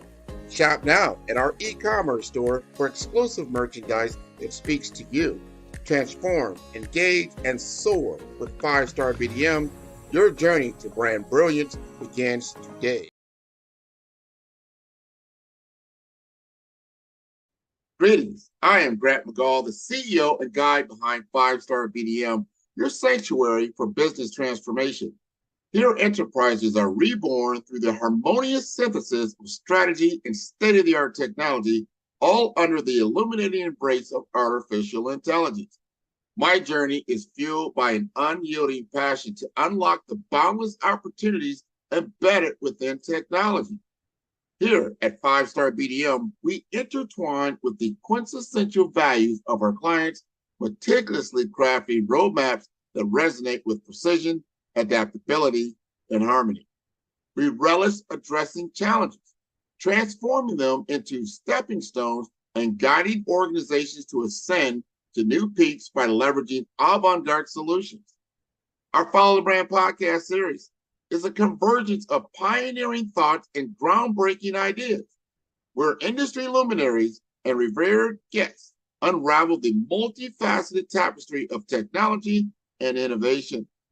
Diving deep into the core of operational essence, we at 5-Star BDM orchestrate swift and transformative changes, refine processes, and amplify customer experiences, all through the eloquence of AI and digital mastery. In synergy with our value partners, we marry technology, tenacity, and creative intuition with ensuring every encounter within your digital sphere is not just functional, but a harmonious symphony of delight and substantial impact. With 5-Star BDM, you're not simply constructing a business. You are sculpting a progressive journey, morphing every opportunity into a symphony of success. So let's innovate, elevate, and thrive together, turning opportunity into success and innovative brilliance. Reach out and commence this transformative journey by going to 5starbdm.com for more information. Over the past few years, we've seen the growth of existing and new initiatives focused on financial inclusion, building global networks, and reducing the wealth gap in response to the idea there's not enough seats at the table. Whether their outcomes are to increase the representation of Black executives on corporate boards, ensure an inclusive global economy, or to create new U.S. African commercial pathways, the strategies are often carried out by separate programs. The question is, should they be? With the continent of Africa being home to more than half of the world's fastest growing economies, the youngest workforce, over 400 companies generating more than $1 billion annually, 700 generating more than $500 million annually that are poised for growth, and being the destination of nearly $5 billion in venture capital in 2021. Diversifying U.S. and Africa commercial engagement by building bridges between African businesses and their U.S. diaspora should begin being seen as mutually beneficial. From helping to reduce Africa's enormous capital gap to catalyzing two-way trade opportunities, the COVID-19 global pandemic hopefully has taught us that global challenges and opportunities are more interconnected than we thought. During the pandemic, African companies like Unicorn Flutterwave, insurance provider Reliance Health, ride-hailing app Yasir, and 54Gene, the continent's first bank of DNA on people of African descent, proved that when African companies have access to networks, capital, and information, they grow big, grow fast, and create solutions that are valuable to the world. This is why Be Direct was created. We are the first U.S.-based but African-centric board preparedness and board search company designed to connect U.S. Black talent and corporations to African businesses. Unique and fundamental to Be Direct's success is our process of helping board candidates adapt their experience and networks to an African context before they're connected to high-growth companies that are looking to locally and globally scale. From our focus groups with African business execs and government leaders, we don't ignore the sentiment that business is easy, but people are hard. Having a pool of board candidates with hard-to-access networks and extensive experience across the business lifecycle, including successfully raising capital, is table stakes for an initiative like this. So yes, we have that. But corporate or entrepreneurial success in the U.S. does not guarantee success in Africa. Developed alongside industry partners on the continent, our training program, Be Direct Prep, is designed to transpose their experience to create cultural comfort, understanding, and a commitment to helping businesses in Africa scale. Our board governance sessions are African continental and country specific, integrated with cultural awareness and dexterity training, masterclasses led by African industry execs, and mentoring and coaching from African continental-based facilitators. But even more unique to Be Direct Prep, we cap off our training program with an immersion trip to help candidates that have not been to Africa before see and feel Africa's complexity and opportunity from African soil. We all know traditional network-based board placement has historically left a lot of us out of ever really being in the paid board pipeline. Our strategy supports the work of many great organizations that are successfully filling seats at U.S. board tables by creating more tables for those that are still left on the sideline. It's time to start seeing the role and value of U.S. Black talent and businesses on the continent of Africa differently. Old perceptions and habits limit economic inclusion. Let's transition Black talent and the African businesses they will support from the periphery of the global economy to its core. Living in a global lockdown, we all know now how fast local and global economies can change, and see the value of having businesses that hire, strengthen local value chains, and even grow globally. Status quo in any form holds back progress. We must democratize U.S.-Africa commercial engagement by socially and economically connecting cultures that have long been disconnected. It's time for Africa's U.S. diaspora to redefine their global value by helping African businesses scale continentally and globally. I'm Ramon Ray, founder of Smart Hustle Magazine and smallbiztechnology.com.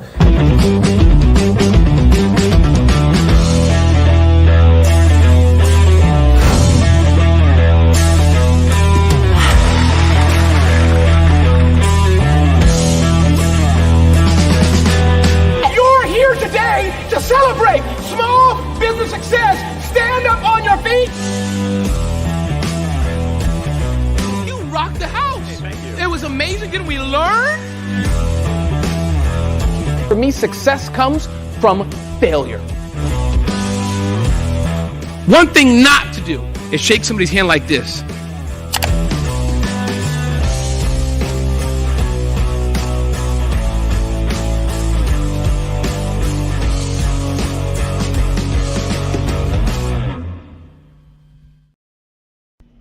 Why do I do what I do?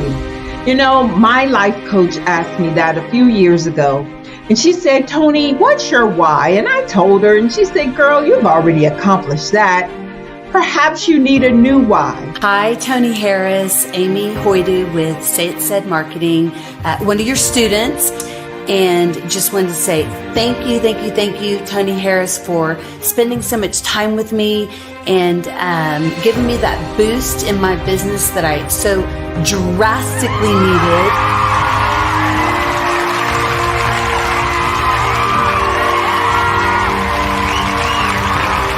My why is to touch, move, and inspire my clients to take drastic steps to be better than they were before they met me. I'm a resource. I'm a connector.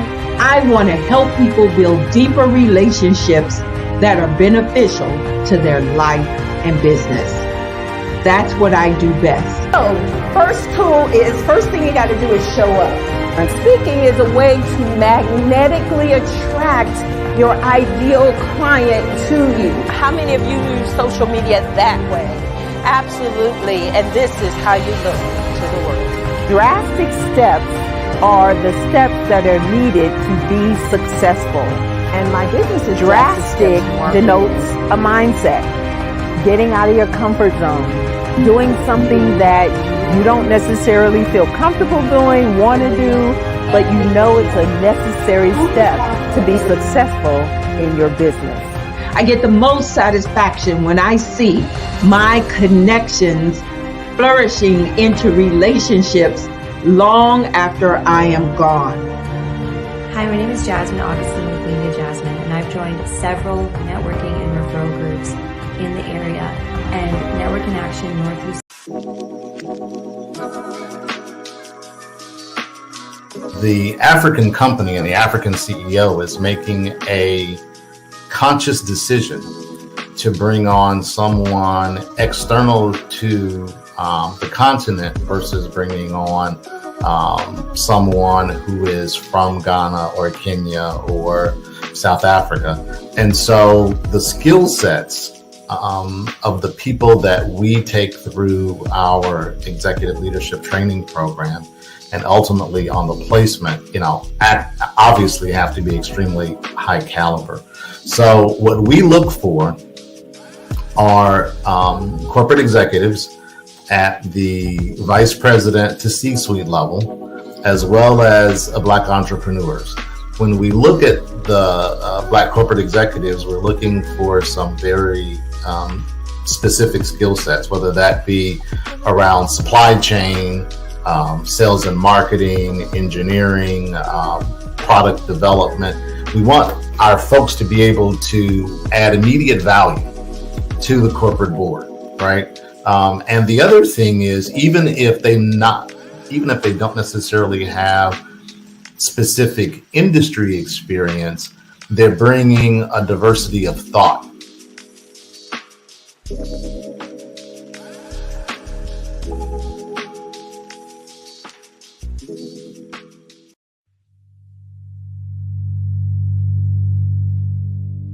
So what we have to do is when we get in the spot, we need to create some spots for us. That's the main thing. We need to be able to be in a position where we're able to create those spots for us.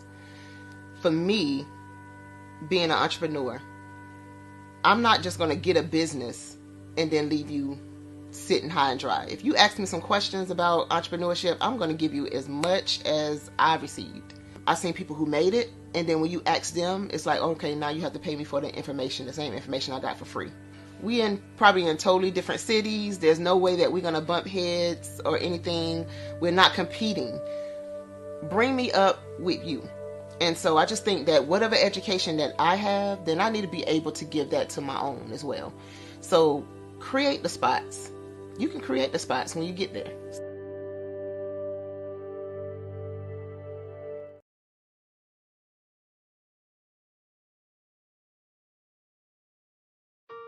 Hello, this is Israel, and I am CEO of Daydreams Interactive and author of Princess Planet. So, genius is common, and as a kid, I loved to daydream. Even as an adult, I love to daydream. And when my daughter became 6 and loved princess characters, but we just could not find the diversity that showed her, we created our own characters. So for instance, you have Princess Nulu right here. Princess Nulu is from Uganda, and her genius is that she loves to take care of animals. She can actually even listen and hear what they say. And then we have Princess Isabella right here. Princess Isabella, she's from Cuba, and her genius is biochemistry. One day she hopes to eliminate disease. Then we have Princess Nia right here. And Princess Nia is based off of my daughter. And she wants to be the greatest dancer alive. So that's her genius. So what's your genius? My genius is my imagination. Genius is common.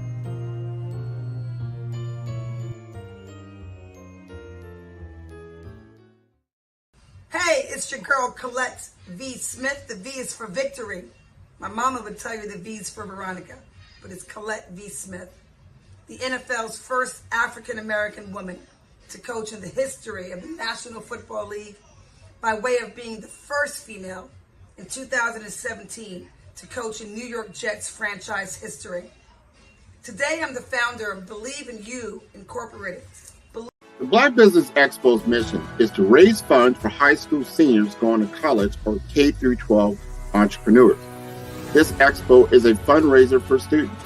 Please, you may go to www.blackbusinessexpousa.com to donate to the scholarship fund or use the Cash App at $BBXUSA.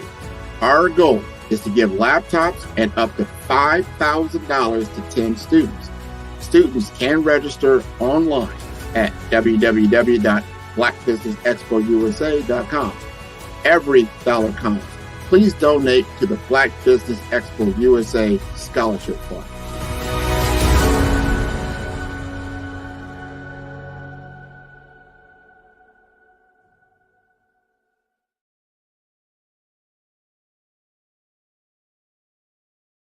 Artist to me is a creative expression of something from nothing. You know, it explodes onto the canvas, or it explodes on in my work. One of the things that I try to do more than anything is I try to just give the lines and the movements and emotions and expressions into to what I do. Art really means to me a chance to express how I feel deep down inside. Most of my art begins as a thought that I might have, you know, whether it's sports, whether it's history, whether it's a woman or a man. It pretty much starts as an idea of thought before I get into the actual image of what I'm going to draw. I do a lot of historical pieces. I was a history minor in college, and I love to do history pieces. And a lot of times I'm thinking about history, and then I try to make that history impact you as you look at it. That's one of the reasons I do pictures so large. People ask me, why do I do the pictures so big? And I tell them, I want the piece to impact them as they're looking at it, to kind of dominate them, dominate their space. And most of my pieces I try to do off page. I don't try to do anything that's going to be in those four corners or in a square. And I want your imagination to be a part of the piece that you're looking at.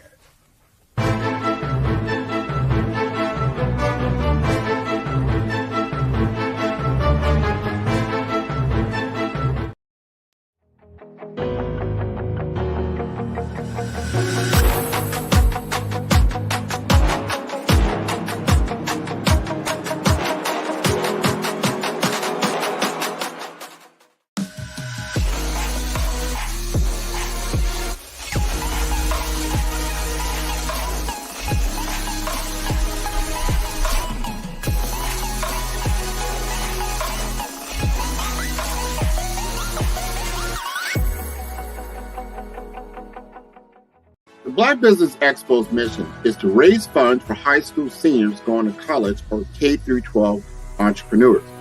This expo is a fundraiser for students. please, you may go to www.blackbusinessexpousa.com to donate to the scholarship fund or use the Cash App at $BDXUSA. Our goal is to give laptops and up to $5,000 to 10 students. Students can register online at www.blackbusinessexpousa.com. Every dollar counts. Please donate to the Black Business Expo USA Scholarship Fund.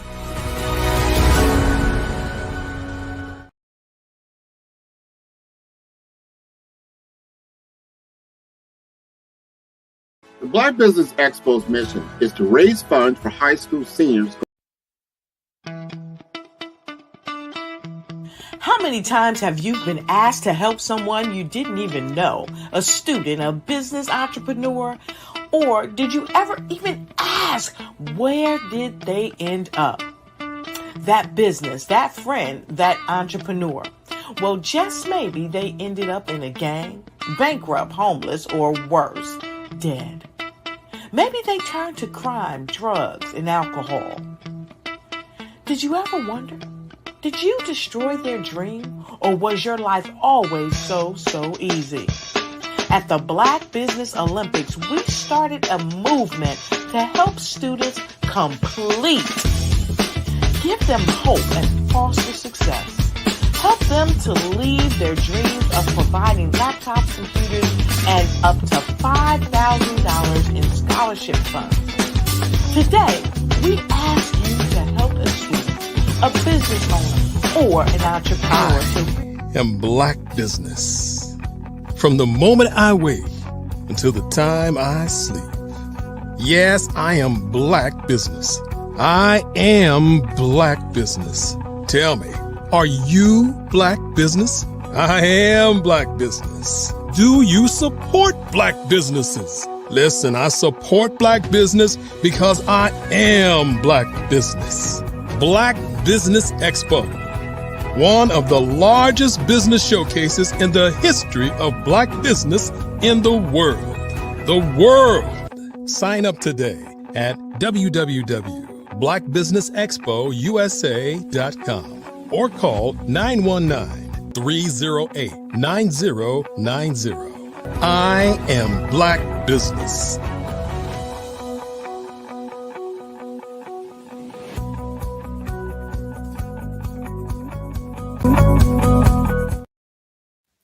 Good day, business owners, entrepreneurs, thought leaders, and corporations. Welcome to the Black Business Network.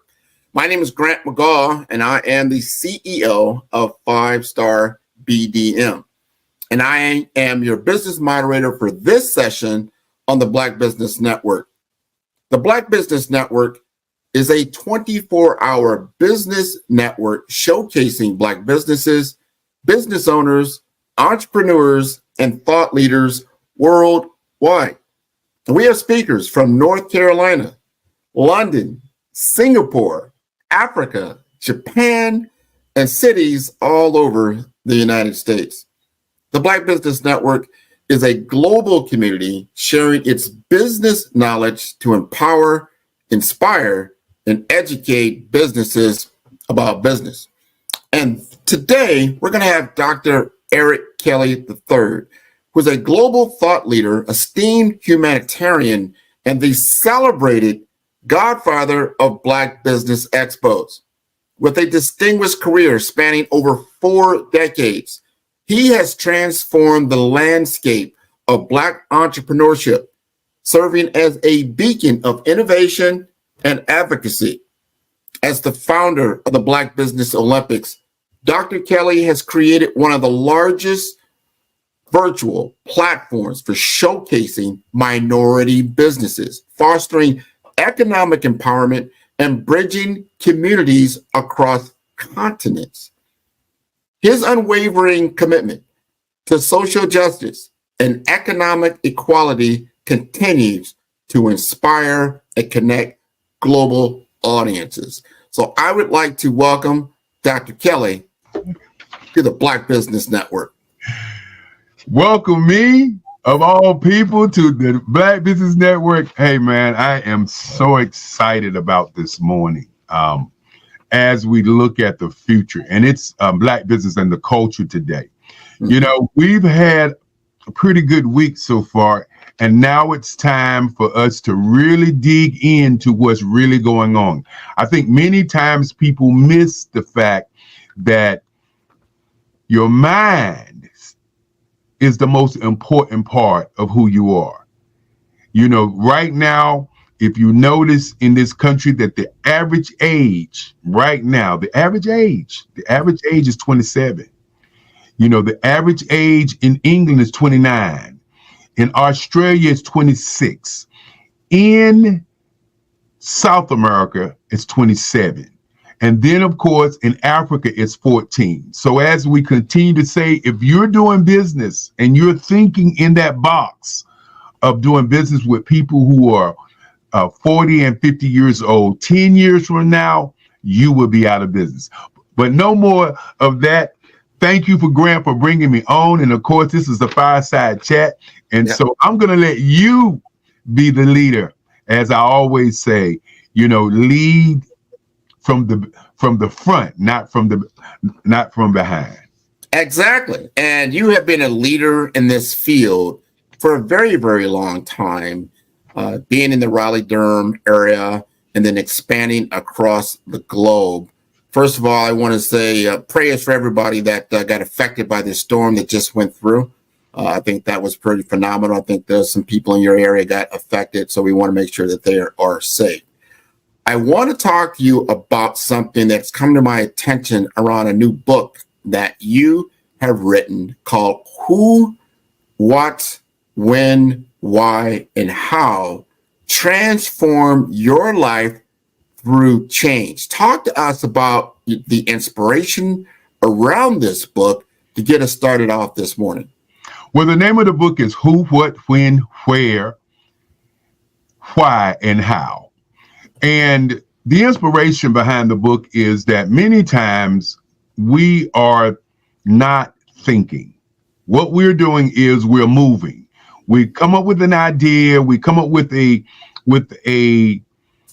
thing, as I call it, and we say, okay, I'm going to do it. But we don't take the time out many times to think about what is the who of who I am? What is the why of who I am? What is the where? What is the how? Way before we get to doing the deed or doing the project, we don't do who, what, when, where, why, and how. And so the book is about transforming your life through change. And we have created a course, a mastermind course for people to attend to get these, what I call life-changing moments in time so that they can change and be transformed into the great person that they already are. Because many times people's opinions are drowning out not only our imagination, but our goals and our dreams. This is so important. And you are a big proponent of different mental states. You said mastermind, and I love the wording there, mastermind. So important. Gives you a focus of what we're talking about. So the thing that I want to ask you right now that I noticed is in the book, mindset. So what are some of the key steps to developing a growth mindset, and how has this concept influenced your own journey? Well, the book is broken down in different chapters, and I'm glad that you brought up the first chapter, which is the mastermind mindset. And what the mastermind mindset is, who set your mind, first of all? You got to, first of all, look at your past and see why you think that the way that you think. You know, you have to turn your imagination into compensation. I want to say that again. You got to turn your imagination into compensation. So your mindset, and I'll just do a short story about mindset. You know, when I was growing up, when I was a kid and I was 7 years old, and my great grandfather said to me, I want you to be a lawyer. Now, I didn't understand why he wanted me to be a lawyer, even though every day he would walk to the Scarborough Nursery School and we would walk to the courtrooms, and it was his pastime to go to the courtrooms and watch the trials. And I would go in there, you know, a kid, I'm looking, but I'm not looking. And he said that every family needed a lawyer. So when I was 7 years old, he brought these big law books to my bedroom and said, you got to begin to read. You got to begin to look at these kinds of books on law. And I said to him, I don't want to be a lawyer. And his nickname was Papa. I don't want to be a lawyer, Papa. And he said, well, then what do you want to be? And I said, I want to be an artist. And at that moment was a critical moment in my life on mindset. And he said to me, if you want to be an artist, where's your work? I started drawing at 4. So I went to my bedside and I was staying in his house. He stayed in a 2-story house. And I went to my bed and I brought out my papers and he looked at them and he walked out of the room. I thought walking out of the room was his disdain for me saying that I didn't want to be a lawyer. So I took the books and I put them on to the side, and I used the books to build me a table so that I could continue to draw. And so when he came back to my room about a month later, he said to me, he said, if you want to be an artist, then we're going to start a museum for you. And that you're not going to give your art away, and that you can only you can only sell to collectors. Now think about the mindset that he was putting me in. Mm-hmm. He was saying, first of all, we're going to start where the end is involved. And that's many artists want to be where? In museums. But you can't be in a museum if you don't understand what a museum is. And then we got into the car and he took me to several museums to see. And I thought a museum was where you just take and put pictures up and that was that. But by going to those museums, he put in place in me what I was going to do because I said this is what I wanted to do. Mm-hmm. It was never the mindset of you can't do anything. The reason that I was able to talk to my great-grandfather at 7 was because my grandmother, Lovella Stansel Kelly, had told me long ago that I could be anything I wanted to be. And she wanted me to be a singer. I didn't want to be a singer, but she said I could be anything I wanted to be and to always stand up for myself. That's a part of my mindset. So when I'm standing there looking at this man, and you got to imagine he's bigger than life because he actually was my daddy, you know, in terms of the father figure that I grew up with that trained me. And many times I'll talk about that and people say, well, what do you mean by that? He trained you. Well, my great-grandfather used to say that the number one thing to do is to think. He said number two is to sail. And when you think about thinking, and I'll go back to those, I'll give the principles first, and then I'll go back. He said the number 3 thing was to research. He said number 4 was energy, and number 5 was attitude. Mm-hmm. And these are the 5 principles that I have pretty much lived my life on. Now, think. He used to say that his money was his money. And he would say that if you wanted money, you needed to think first to get it. Put the vision first, and then the money would come. Okay. Number 2 was sales. Sales, he said the number one thing in sales is not to talk, but to listen. You need to listen to what the person is talking about before you can sell them anything. And then he said number 3 was research. And research is to know your information. Mm-hmm. Just as I said with the museum, he took me on a research-driven day. Okay. Then he said number 3 was energy. Number 4 was energy. And that energy means to be relentless in terms of what you're doing. If you look at the Black Business Network, we've been doing this for 5 years, and we have been relentless showing business owners all over the globe. I noticed in the opening you said that we were one of the #1 minority-owned business shows, which is not true. We are truly the #1 global business show on the planet. Nobody else is doing what we're doing. I've checked NBC, CBS, CNN, everybody is doing something other than what we're doing. And so being relentless and that energy is very important. And then number 5, I tell you, it is the greatest one of them all. And that is attitude. You know, how you say things, how you push what you're doing, how you attack your day in terms of living in the now, as opposed to living in the past, which is sometimes sad because that's what I shoulda, coulda, woulda done, and I didn't do, and I didn't get that, and I didn't do this, and so I didn't get something that I believe I should have gotten. So that's living in the past, not living in the now. Living in the now is happiness. That means you're living what you're doing this very day. And anxiety, living in the future. And many times we're living and thinking about what we can do today to make a better future. But if you don't live in the now, you can't get to the future. And so those are the kinds of things that my great-grandfather instilled in me in the beginning, and it set up my mindset, how I think, how I attack things, how I move with things. If you have a poverty mindset, every time you hear money, the first reaction is, I don't have it. You know, I don't have it, so I can't go there. I'm not going to pay for something that I don't have because it's too much. You know, I talk a little bit about flying private as opposed to flying commercial. It costs about $60,000 to fly private.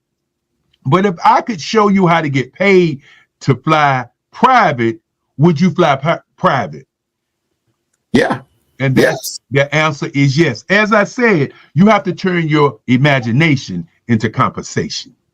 Very, very true. You know the way, and that's very. Now I want to talk about this because you talked about mindset, and what I just heard there, and anyone listening to this started to feel a shift in their mental view. Right? We call that the mind shift. You speak about this also in your book, so I want to know. Like, give some advice around how would tell someone who's struggling to move from a reactive to a more proactive mindset through a mind shift. Talk to us about that. Mind shift, mastermind mind shift. Now, mind shift is really about change. You know, if you look at something differently, then it will look different. I'll say that again. If you look at something different, it would change the way that thing looks. Many times you hear the glass is half full or the glass is half empty. Well, it's how you look at that thing. And many times, in terms of a mind shift, you have to first be willing to change. You have to first be willing to understand to make a shift sometimes is hard. Sometimes a mind shift is getting rid of all your friends. Sometimes a mind shift is buying something or purchasing something to read that you wouldn't ordinarily read. If you're sitting here and you're hearing about the mind shift, and I'm saying mind shift is to change, you have to look at who you surround your people, you surround your people in your ring. If you're looking at, take an inventory today. Look at who your friends are. Look who you hang with. Look where you go, what you think, and what you buy. It will tell you who you are. Because your mind shift has to be a change so that you can do what you say you want to do. If you say you want to be a millionaire, and you want to build a business to be a millionaire. You want to invent a product to become a millionaire, and you don't know nobody who's doing what you're doing. How do you become that? Mm-hmm. If your ring does not have somebody in your ring who is doing what you want to do or doing the thing that you want to do, then how do you get there? If you're not reading a book on what you want to do with your life and your career and your business, then how do you get there? You can't get there because you woke up and you thought about it. You have to get there by a mind shift. Mm-hmm. Mm-hmm. Okay. I'm listening to that because that's important. Look, the difference between the homeless guy and the millionaire is what? Well, definitely a mind shift. And let's back it up to the mindset, how you view life, how you view yourself, and then are you willing to make a change? Because making a change in your mental state and your all the internal and the external things that you're habitually attracted to and working with, that's important. So that gets me to this third point that I really liked in what we saw in your book, and that's a system. You know, there's mental systems, and what systems are implemented in your life, what systems that you have, whether you're conscious or unconscious of it. Can you describe to us like a specific habit or routine that has been crucial to your success when it comes to having a system? Okay, so now we've talked about mind state, right? Mm-hmm. We've talked about mindset. Have we talked about mindset? Yes, we did. We talked about mind shift, correct? Yes. Okay, now this is where it really gets interesting in the book when we talk about your operating system. Yeah. How you operate. What is your operating system? Is your operating system, you wake up at 6 o'clock in the morning, you decide on what you're going to do, then you plan and you do some strategy. What is your operating system? Okay. Now, the operating system is what I call 3 parts. Number 1, what is your personal operating system? Okay. Number 2, what is your business operating system? And for some people, what is your invention operating system? Okay. Now, let's talk about your personal operating system. And your personal operating system would be what pays you to be on the planet. How do you get paid to be here? Not has nothing to do. And I know many people say, well, Dr. Kelly, what are you talking about? You know, how I get paid to be here. Well, what do you have in place that pays you to breathe, to open your mouth, to see, to talk, to walk? What do you have in place? That operating system would be, do you have a book? Do you have a book? Okay, let's just say you have a book, which is a product. Okay, you get paid every time somebody purchases that book. Okay, so you're getting paid for your thoughts. Okay, part of your operating system. Now, do you have a course with the book?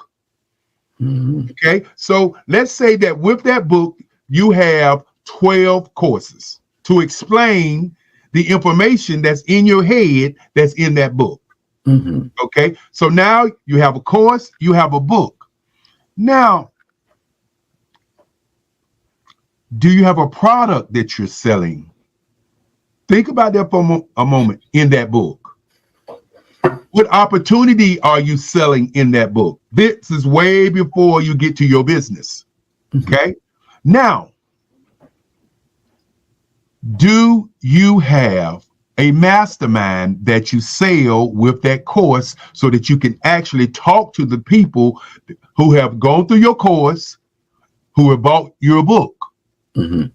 That mastermind that you have, that mastermind is another way of you getting paid to talk about and express and discuss what's in your book.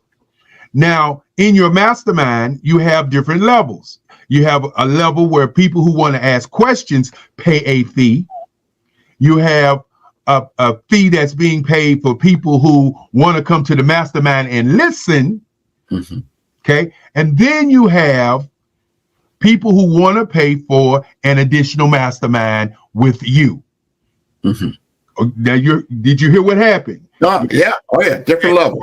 You had 3 different levels. You had one level where people who wanted to ask questions at the mastermind.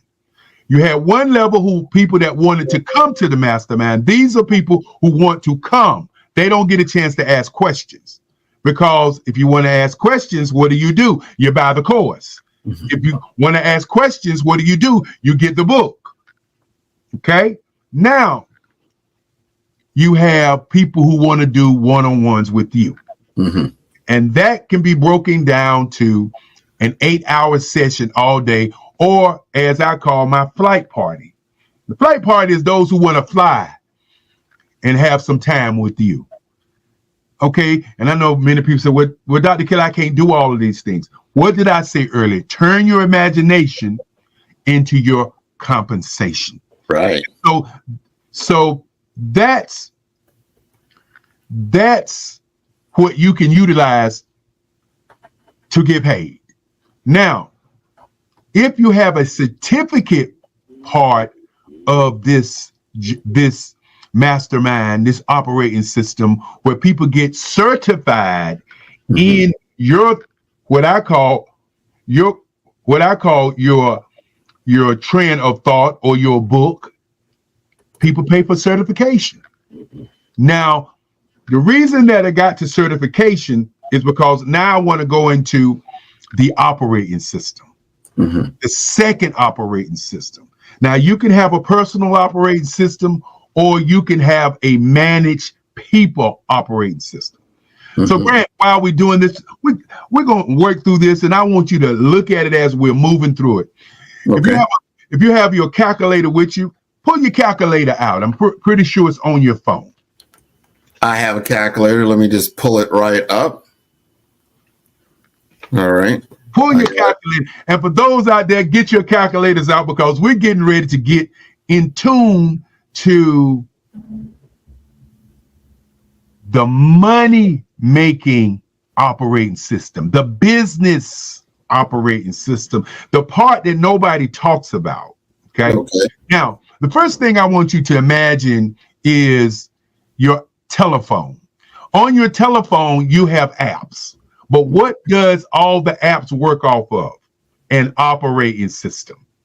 Okay. So you got to have the operating system to run your apps. Now, you as an individual, your apps could be your attorney. Your apps could be your accountant. Your apps could be your managers. Your apps can be any service that you need to operate as a person. And we're going to get into the mind print next, and then the mind print will bring you full circle into this conversation. Got it. Okay. Since you have your calculator out, the first thing I want you to do is I want you to think about a box, a square box. Got it. I want all of you to think about a square box. Then I want you to think about a circle. And I want you to imagine that circle, and I want that circle to be empty right now. I want the box to be empty. Okay. Now I want you to, in your mind, because we're doing what today? We're doing mind impressions of what's going on. Okay. Okay. Now, impressions. Got it. Now I want you to take that circle that's empty, and I want you to fill it in with your mind. Any color, but it needs to be your favorite color. My favorite color is red. So my circle is filled in with red. Okay. Now I want you to circle. Okay. I want you to take that circle, and I want you to understand that that circle is you. It's everything that you do, how you show up, how you talk, how you walk, how you express yourself, everything that you do. It is you. I want you to take that circle, and I want you to slide it into that box. Okay. Now put it in that box. Now that box is a product. Okay. I want you to take that box in your mind and I want you to put it on a shelf. Okay. Now that it's on the shelf, now let's do some math. Okay. Now,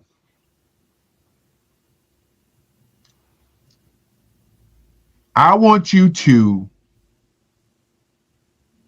take that box and transform that box into 300 boxes. 300 boxes. All right. 300 boxes. Now, what does those 300 boxes represent? Those 300 boxes represents you. Remember that box that's on the shelf is you now. Now, I want you to flow with me as we say. Okay. Now, 300 boxes that you have right there who just learned to be you, you charge them $300. Okay. Right. So what is 300 times $300? 300 times 300 is 90,000. So that's $90,000 that you have made on managing a team of people who are you, and you represent your product. Okay. That's we've made $90,000, right? So now take that 300, that 300, and let's multiply it by another 300. So take 300 times 300 again. How much is that?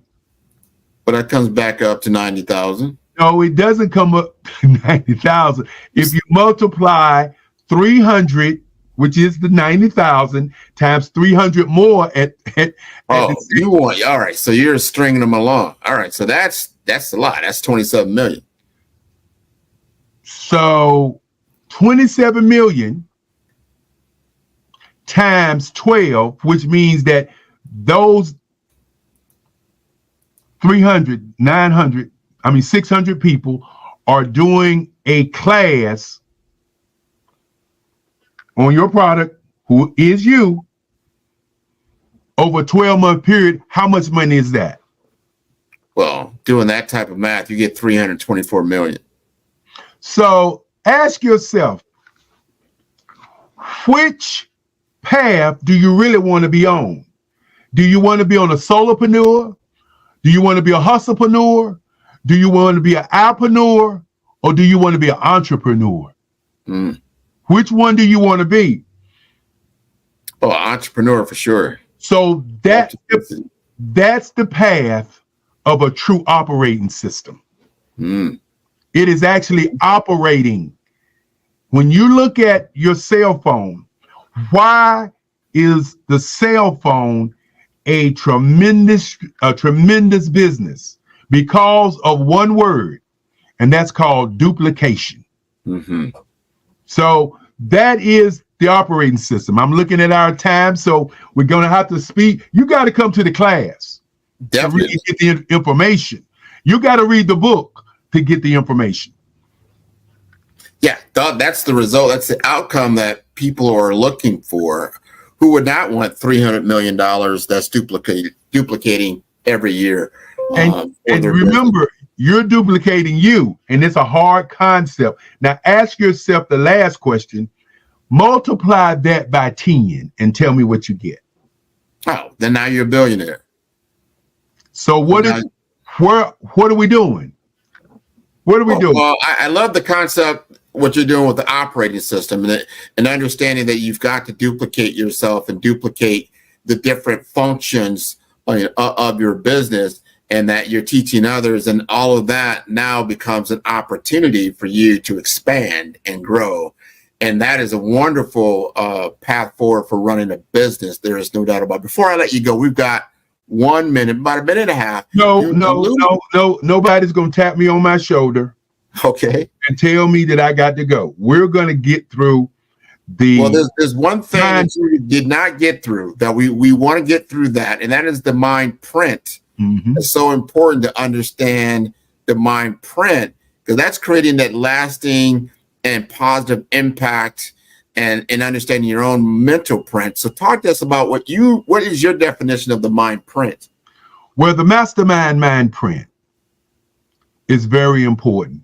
And the reason I said nobody's going to tap me on my shoulder is because if I don't talk about the mastermind mind print, then everything that I talked about before don't wrap up into what we call the box. Yes. Your mind print. And I break the mind print down into colors. There's your gray print, there's your red print, there's your blue print, your green print, and the most powerful one for all of us, your black print. Your gray print is your subconscious mind. Your subconscious mind is the most powerful part of who you are as a human being because it has no filters. It doesn't have no decisions. It don't make a yes or a no decision. The decision it makes is only what you put in your subconscious mind.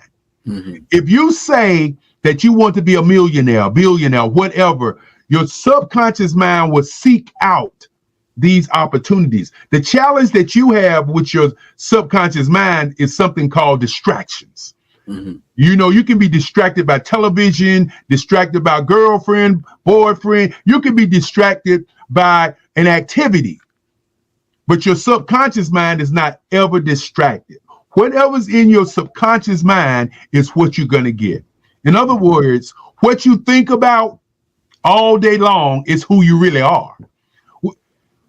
In my emails, I always say what you're looking for is looking for you.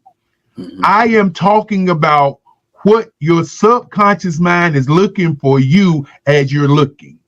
All the people that come this morning were looking for what I just gave them.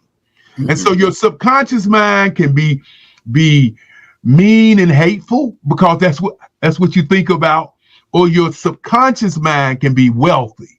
So if you're not reading books, if you're not taking seminars, if you're not doing Google and you're not doing research and you're not using YouTube and you're not using all the apparatuses around you to become better, then your subconscious mind can't get better. You can't begin to think. Remember, turn your imagination into your compensation. So your next print is your red print. That's why you have to deal with your mind state. You have to deal with your mindset. That's why you have to deal with your mind shift, your change, because how you show up is how you do business. In other words, if you're always late, hey, that's how you show up. If you're early, that's how you show up. If you're always negative, that's how you show up. So you got to deal with your mental state to figure out who you are so that you can deal with your red print, which is the blood that courses through you each and every day.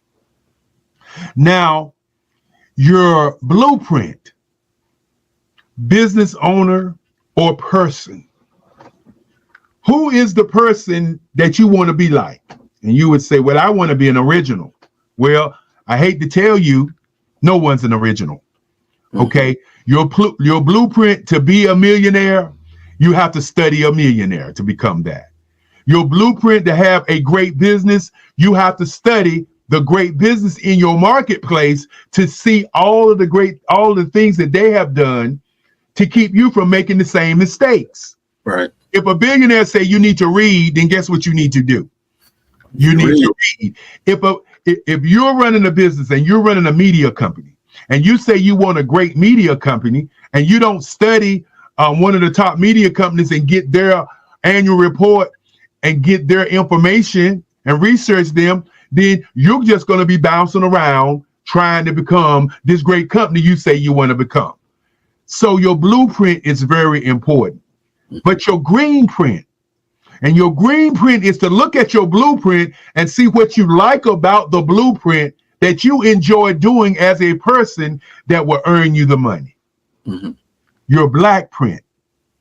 And I'm looking at that time, so I'm trying to get us down. Your black print is your exit strategy, whether you're going to sell the business, whether you're going to have your kids to run the business. That's your exit strategy, your family, whoever's going to run the business. Because you don't want to build a business just to say you're in business. You want to build a business to make a profit from that business. So your exit strategy is very important. Then your retirement. If you're not thinking to retire wealthy, then why are you in business? And then last but not least is the next project on your table. Because when you get to the black print is like you're starting all over again. But you must get to the black print first. So utilizing the mastermind mind print, the mastermind mindset, the mind shift, the mind state is the who, what, when, where, and how. A transformation through change. Awesome, man. This has been an awesome way to kick us off this morning. Talking about Black business and the culture. That is the culture. Thank you so much for being with us this morning as we continue on this September version of the Black Business Expo, Black Business Olympics, Black Business Network. Before we get out of here, you got to ask me, how do I get the courses? How do I get the book? How do I get the certification? What is my offer? What is your offer, Dr. Kelly? Well, the reason I did that way is because we must, all business owners that come on, ask for an offer. We must share an offer. Now, I'm going to give my offer on Sunday night. My offer will be given on Sunday night. And my offer is going to give you the opportunity to do a one-on-one, to be a part of my, what I call Flight Millionaires, give you an opportunity to be a part of my courses, to give you an opportunity to buy my book. And with that being said, for those who are really ready to go today, call me at 919-308-9090 or email me, erickelly45@gmail.com. And you will get my trusted operating systems assistant who will put you in the space to be a part of what we're doing today. And as we continue to say, genius is common. And I'll see you on the other side.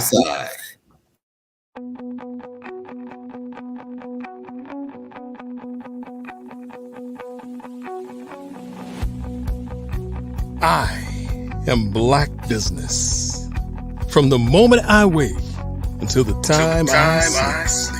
Yes, I am Black Business. I am Black Business. Tell me, are you Black Business? I am Black Business. Do you support Black businesses? Listen, I support Black business because I am Black Business. Black Business Expo, one of the largest business showcases in the history of Black business in the world. Sign up today at www.blackbusinessexpousa.com or call 919-308-9090. I am Black Business.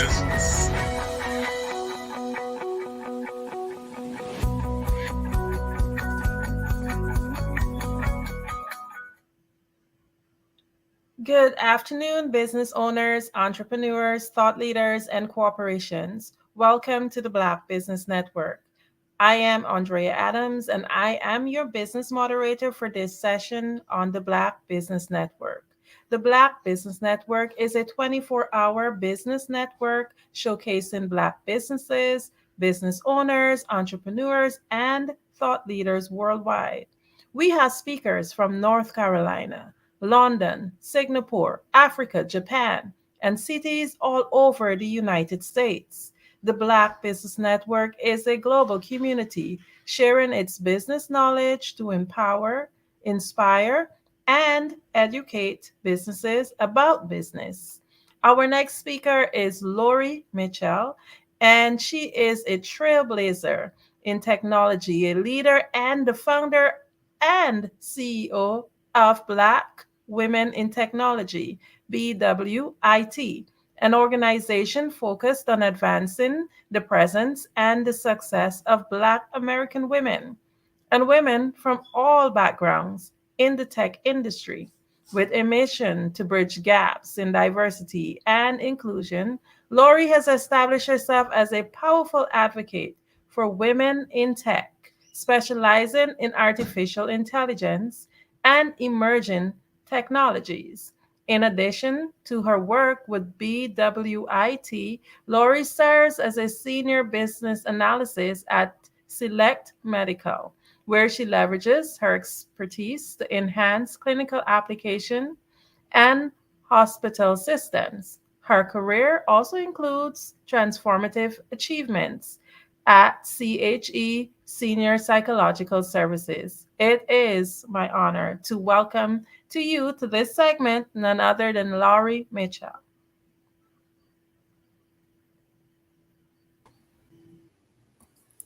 Hello, Andrea. How are you this afternoon?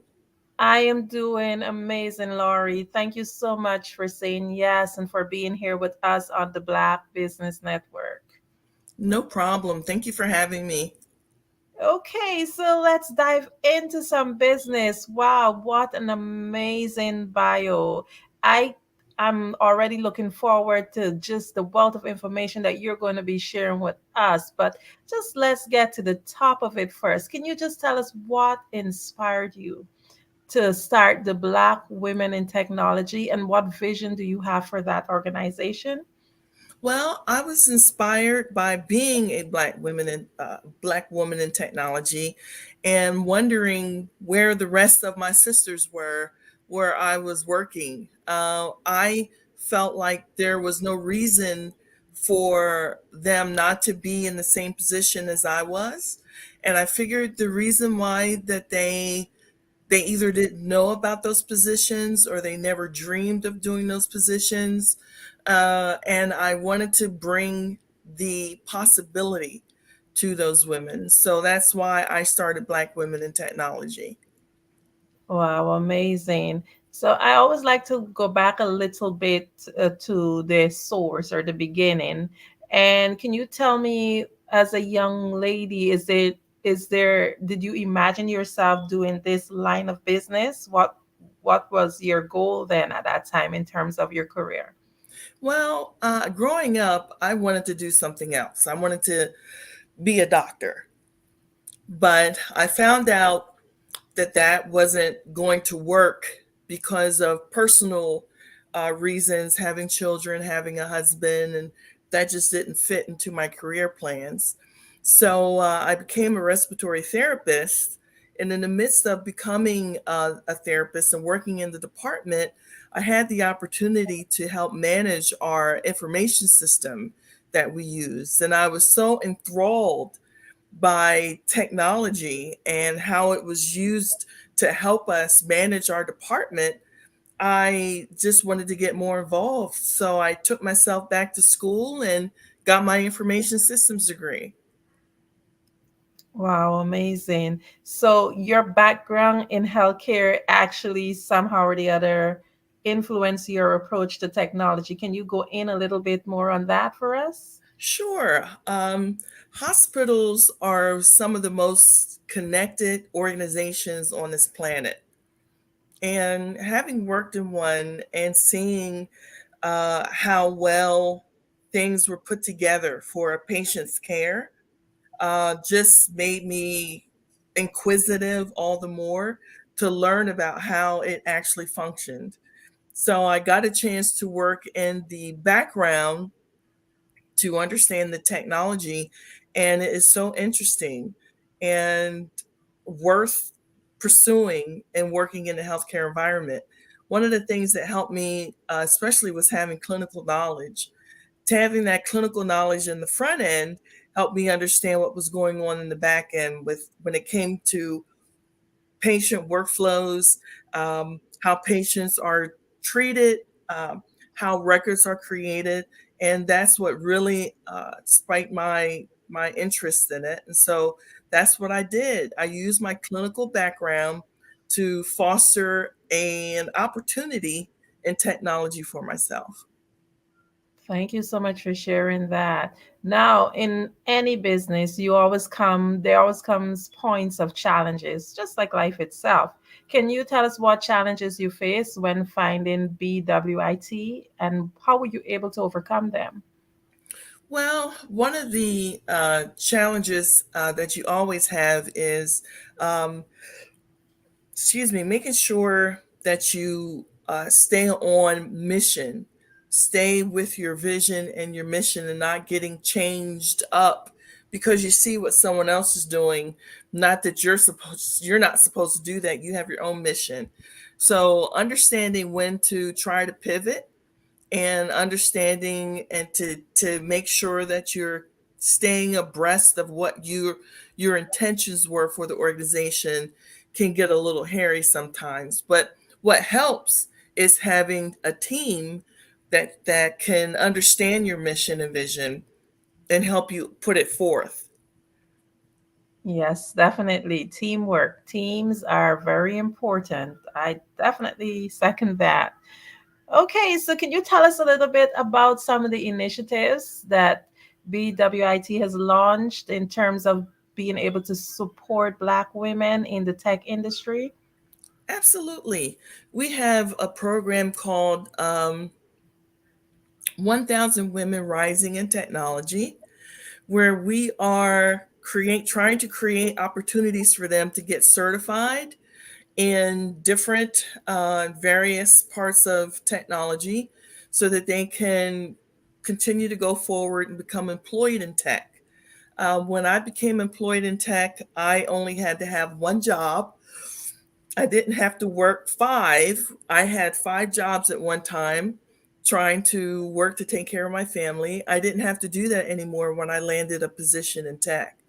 So what I try to do is make sure that we get that message out to other women to let them know that we're not trying to let them create rocket science. If they want to create rocket science, they can.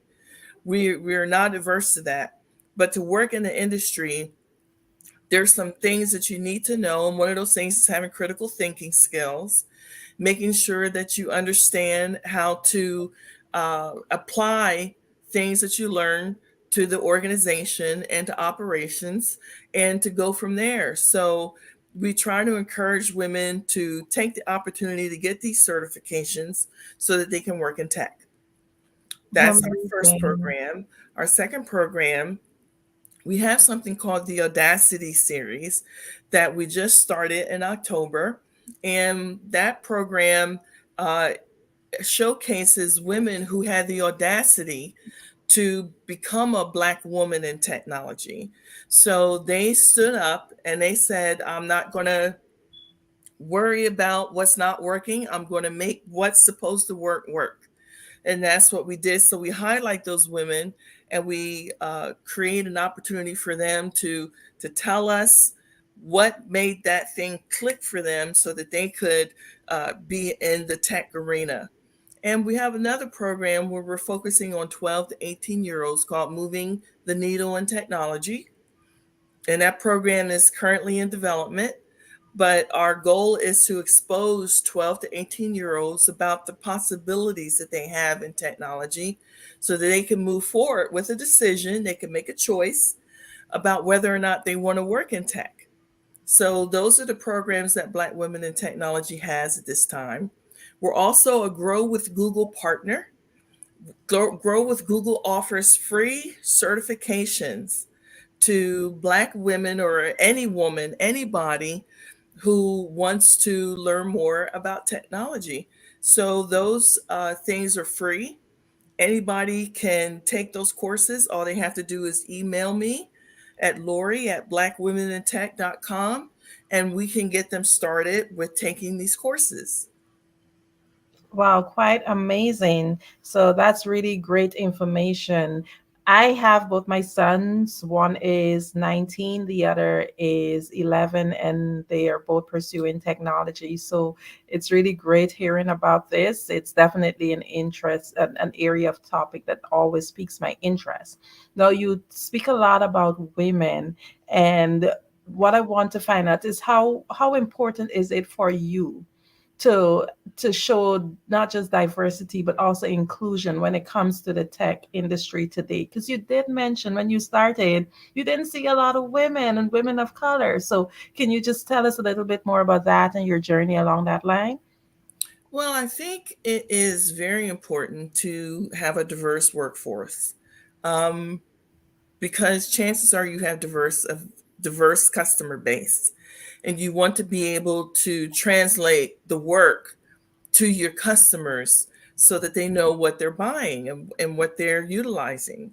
So in this case, what I have found is I enjoy being in the midst of a diverse workforce. Everybody brings something to the table, and it's not just the tech and the knowledge of the tech, but it's our personal experiences, getting to know one another, getting to appreciate one another's presence in those types of situations. So I think it is awesome to be diverse. I encourage women as much as possible, especially Black women, not to worry about being the only Black woman in a space, because a lot of that still goes on. Um, but to make sure that we have the knowledge and the power to continue to remain in that space and to bring someone else along with us. So that's the goal. We need to bring someone else along with us. We can't be the one monkey that steals the show. We need to make sure that our sisters and our brothers are working with us, and in our own presence, and what they don't know, we help them learn. That's why we have the Grow with Google program to help them learn. Amazing. Okay, so you're talking about a lot about the tech community. What impact do you want BWIT to have on the tech community? And that is a long-term impact. Long-term impact, I would envision women being in those spaces, taking the opportunities that are around them to actually be in those spaces. So long term, we're looking at putting at least a dent in the diversity numbers for corporations and for companies. Everybody doesn't need to work for Google and Microsoft to be in a diverse situation. There are smaller companies. Um, there are organizations. Everybody uses tech. Everybody uses tech. So you have to find your right position and your right goal, and join that organization to help them flourish, and help them put forward their mission and vision, and get yourself in a position where you're appreciated as that person who's working in that tech environment.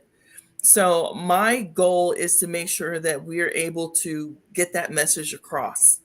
We want to get that message across to women, to men, especially those who are of African descent in this country, to make sure that they have the opportunities to seek out those opportunities in organizations across the world. Quite amazing. Absolutely love this. Can you share some insights on the work you do as a senior business analysis at Select Medical? Sure. I have worked for the hospital information technology industry since the 90s. So I've been doing this for 20 some odd years now. And what I do is help the organization maintain the clinical side of the house. So from that perspective, we we look at doing things like making sure the systems are upgraded. We do the testing for the upgrades. We make sure that the applications that are used are up to date. We troubleshoot issues with users. And it's very important because they're taking care of patients. They're hands-on. They're taking care of patients. We need to make sure that every application that they use for the benefit of the patients works. That is our goal, to make sure it works, because we care about our patients. And even though we're in the background and we may never touch a patient, it is important to make sure that those applications work as they should. And Lord knows there are many, many applications out there. So we have to keep them up and running. Wow. So I'm going to go into a very touchy subject for some people, and it's none other than AI, artificial intelligence. Some people they're a bit skeptical about it, but what do you see as the most exciting advancement in AI? I think the most exciting advancement is what it does with data, because it has the data and it's able to make sense of the data. So AI is nothing new. It is new to lay people because of the large language models that have come out. But I do think that AI is very interesting and it's going to affect us all. It's going to affect our jobs. And it remains to be seen how jobs are going to be affected. Right now, there are some positions that are being affected. For example, Google says it does, I can't remember the number, but it was significant to me.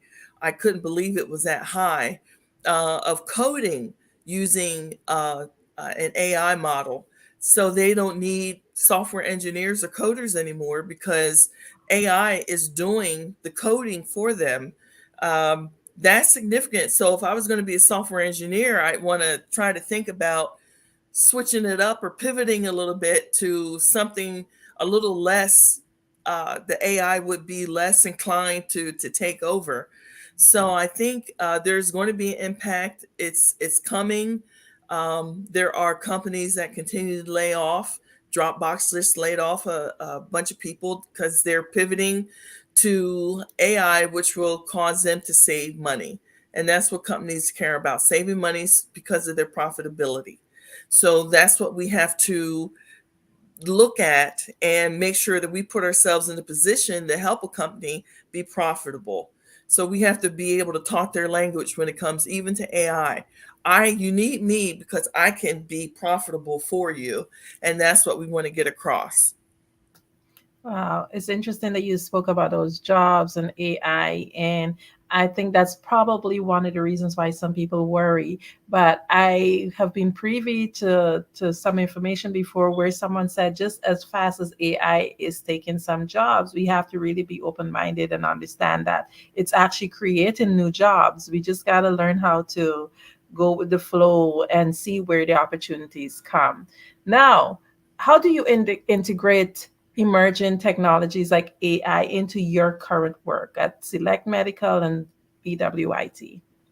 Well, if you look at Select Medical, you look at patient care, AI is being used to help predict outcomes for patients who are ill, whether they're ill or whether they're in chronic illness situations. It's able to pinpoint and predict what medications could be used.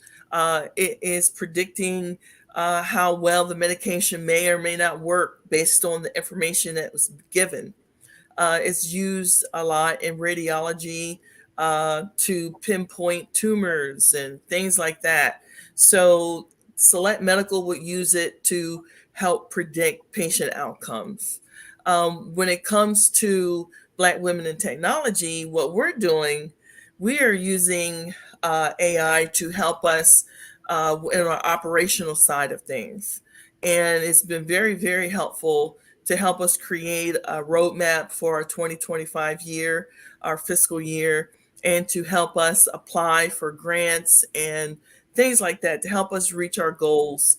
When it comes to teaching AI, we provide those Google certificates to people so that they can learn AI within Black women in technology to help them understand how AI works.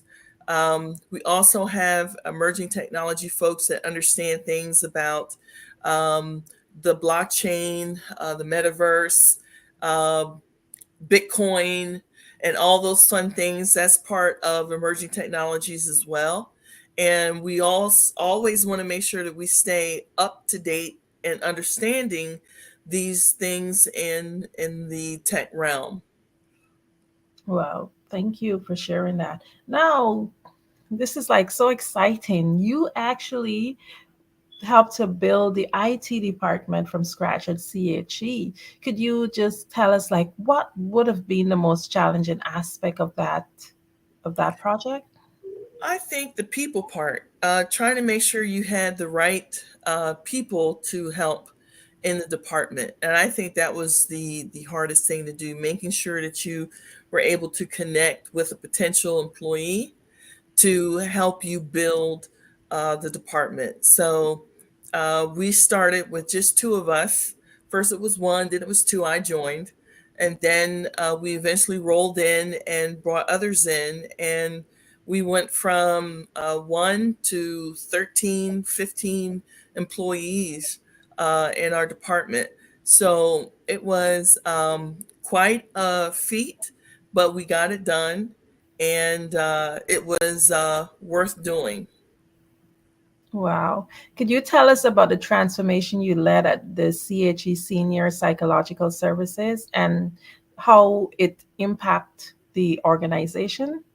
Sure. Our biggest transformation was taking our clinicians from paper to having them document electronically, and we did it with it's like we just cut them off. We just cut them off. It was ripping off the band-aid, and they got used to it. And we saw a lot of things happen for the organization. The bottom line was updated. We were able to um, uh, automate some processes to help things work better, getting our billing to the insurance company versus getting notes put in the charts. We did a lot to make it work. Wow, that just took me back to my own personal experience in accounting when people moved a lot away from the physical bookkeeping, trying to get them into QuickBooks, putting things into the computer. That definitely was a challenge because people do become comfortable in what they're used to. So I can only imagine. Now, let's go back to BWIT. You relocated to Harrisburg, Pennsylvania. Tell me, how did that shape your organization's reach and how did it help you to have more influence? Well, what it did, I was in Los Angeles, and you would think being in Los Angeles, you couldn't get more influencer than being in LA. Um, but the pandemic hit, and I moved back to Harrisburg, which is my hometown. My family is here. And one of the things that I did during COVID was increase the virtual spaces that Black women in tech had. So we reached out more virtually and got participation that way. And I found that to be uh, very, very helpful because it breaks down barriers. It breaks down the barrier to travel. It breaks down the barrier to rush to get to a location. All you got to do is hop on your computer and we can have a conversation. And I do love that about technology. I'm a fan of Zoom. I'm a fan of Google Meet and some of the other platforms. But I really do think that moving back to Harrisburg helped me to think about how well the space is for the virtual part of technology. It's really worked well, and it's great outreach for people. Amazing. So change again, whether it's physical or in the way we do action. So let's shift a bit to connections and networking. How does BWIT foster connections and networking opportunity for members? Well, what we do, we have a membership platform called the Mighty Networks. And on that platform, there is the opportunity to engage. Our tagline is teach, engage, and serve. There's opportunities there to learn about one another, to engage one another, to network with one another very easily. There's also opportunities that we have on during the week. We picked Thursday for our day to be able to get together. It's a virtual meet, and what we do is we talk. we talk. Sometimes we have specific things that we are going to talk about, and we bring on guest speakers. But it's an opportunity to network nonetheless. We also have our social media platforms. We have Facebook. We have X or Twitter. It'll always be Twitter in my eyes. We even started on Threads, Blue Sky, and LinkedIn. So we try to be as vast as we can on social media to bring attention to our organization, to be able to help people understand that we're there to help them. Amazing. So, what role do mentorship play and community in terms of your work at BWIT? Well, one of the things I found out is people are seemingly looking for mentors. And I think the hard part about that is it's a supply and demand thing. There's a great demand, but the supply is not as fruitful as we'd like it to be. But having said that, people still try to engage us, and I am the big mama mentor, and I will answer anybody's questions that I can to help them along their way.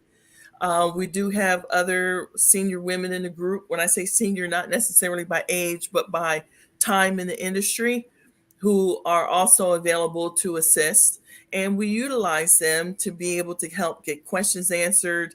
There are a lot of questions from young people about who are just starting out. I mean, they're just starting out, and sometimes some of the complaints and the things they feel like they're suffering, I'm like, honey, you got 45 years left to work. It's not going to get any better. But they have to learn the longevity. They have to learn how to gain peace. They have to learn how to maintain themselves in their positions. So that's what we're looking for when it comes to mentors. That community is very important. Like I said, on the Mighty Networks, we're able to engage one another. We put a question out there, we get an answer. We're able to do lives at the last minute. It's an incredible networking platform and community platform. So that's what we're able to do with our community there. Amazing. This is so exciting. Can you just tell us like one project or achievement at BWIT that you're personally most proud of? Yeah, back in 2018, seems like forever now, we put on a conference in Seattle, Washington, and we put it on at the Microsoft headquarters in Bellevue, Washington. And it was the Black Women in Technology Northwest Summit. And we involved Microsoft. We had vendors like Google and Nintendo, and we had the attendance of over 300 women. The majority of them were Black women, and they were in awe. First of all, they didn't think there were that many Black women in the Seattle area, which I thought was funny. But they got a chance to meet one another, and they got a chance to engage with one another, and they got a chance to learn, and that's what the goal of the conference was. So that was the feather in my cap, so to speak, and that's what I think of when I think of the most impact that we've had so far. Oh, quite amazing. Love that. Okay, so I know that you guys have the opportunity to touch endless women's lives. But could you share a success story from at least one member that highlights the impact that BWIT have? Sure. Back when I started Black Women in Tech in 2014 in Los Angeles, I met a lot of women. I met a lot of Black women. And one woman in particular mentioned that she wanted to get into tech. So we would talk about how her path would be and how her journey would end up. And forward 10 years later, she's expanded her family, but she expanded her knowledge in tech. And she got her first tech job at one point and was able to work in the industry for a while. And that is the greatest success story because we stayed in touch with one another the whole time she was going through this. And this young woman ended up being a board member for Black Women in Technology. Oh, wow, amazing. So in everything that you're doing, we always know that there's strength, in numbers and collaborations. Can you just share with us any collaboration or any recent projects that BWIT has undertaken? Well, we are, like I said, a partner with Google, and I tout that a lot because it's very important to me because Google is using their tech for good. And I think that's very important. That's one of the main partnerships that I appreciate. I also appreciate Microsoft, another organization who recognizes the need to make sure that tech is democratized throughout the world. And they've also been a help to the Black women in tech community. There are smaller partners. We have women on our officers in our group. We partner with their organizations, just to throw some out there, Lifestyle Media Foundation. We are with MISLA, Made in South LA. It's a coding organization, a software engineering organization. We have some other partnerships and collaborations that we are looking forward to creating and moving forward with in 2025. So we're working on those now. Oh, wow. Wow, wow. You guys are just doing so much. Now, how do you envision the future of BWIT over the next 5 years? That's a very good question, and one that is definitely worthy to be asked. I see Black women in technology in 5 years continuing to make an impact by creating opportunities for Black women to engage in not only technology, but entrepreneurial pursuits in technology, creating businesses and creating entrepreneurial founders of technology organizations. We're looking forward to helping people understand they create their own opportunities if they want to. They don't always have to work for an organization. So we want to get that out there. We also want to make sure that we, in 5 years, reach the young people. We want to make sure that they understand that there are opportunities out there, even though it looks like things are bleak with AI and everything. But like you said, jobs are being created. Some are going away and others are going to be created. So we want to make them ready for those jobs. And we don't want to forget about the women who are over 40 who may want to transition into a tech role. We want to make sure that we shore them up and give them the tools that they need to get those jobs that they're looking for. So that's where I see Black women in technology making an impact in 5 years. Yeah, that is so big. I love, especially me myself being a woman over 40. I love the fact that people are now especially giving a lot of notice to them because back in the days, a lot of sacrifices were made, and women now are getting the opportunities and they want to be seen. So I absolutely love that. Now, what advice would you give to a woman of color who's looking to enter the tech industry? Well, what I would do if I were doing this now and I was just starting out, I would get a certification. Now, there are a lot of different ways you can get a certification, but I want to put a call out for that Grow with Google again, because you can get a Grow with Google certification in data analysis, cybersecurity, AI prompting, AI essentials. You can get a certification doing that. You can also consider going through CompTIA. That's CompTIA. And you go through CompTIA, you go through the study of their courses, and you take a test at the end. A CompTIA certification is acknowledged by companies across the world. So what you want to do is make sure you get a certification. Another thing that I would do, I would hone in on an industry. I would hone in on an industry, say if it's finance, banking, healthcare, retail. I would hone in on an industry, and I would start there and try to figure out what roles they had in tech. Another thing that I would do, which I have done before, is go through the one ads and go through the job listings to see what people are hiring for, and make sure you have those skills. Make sure you have that skill set. If you don't, take your classes, do what you need to do to make sure that you get those skills so you can get those jobs.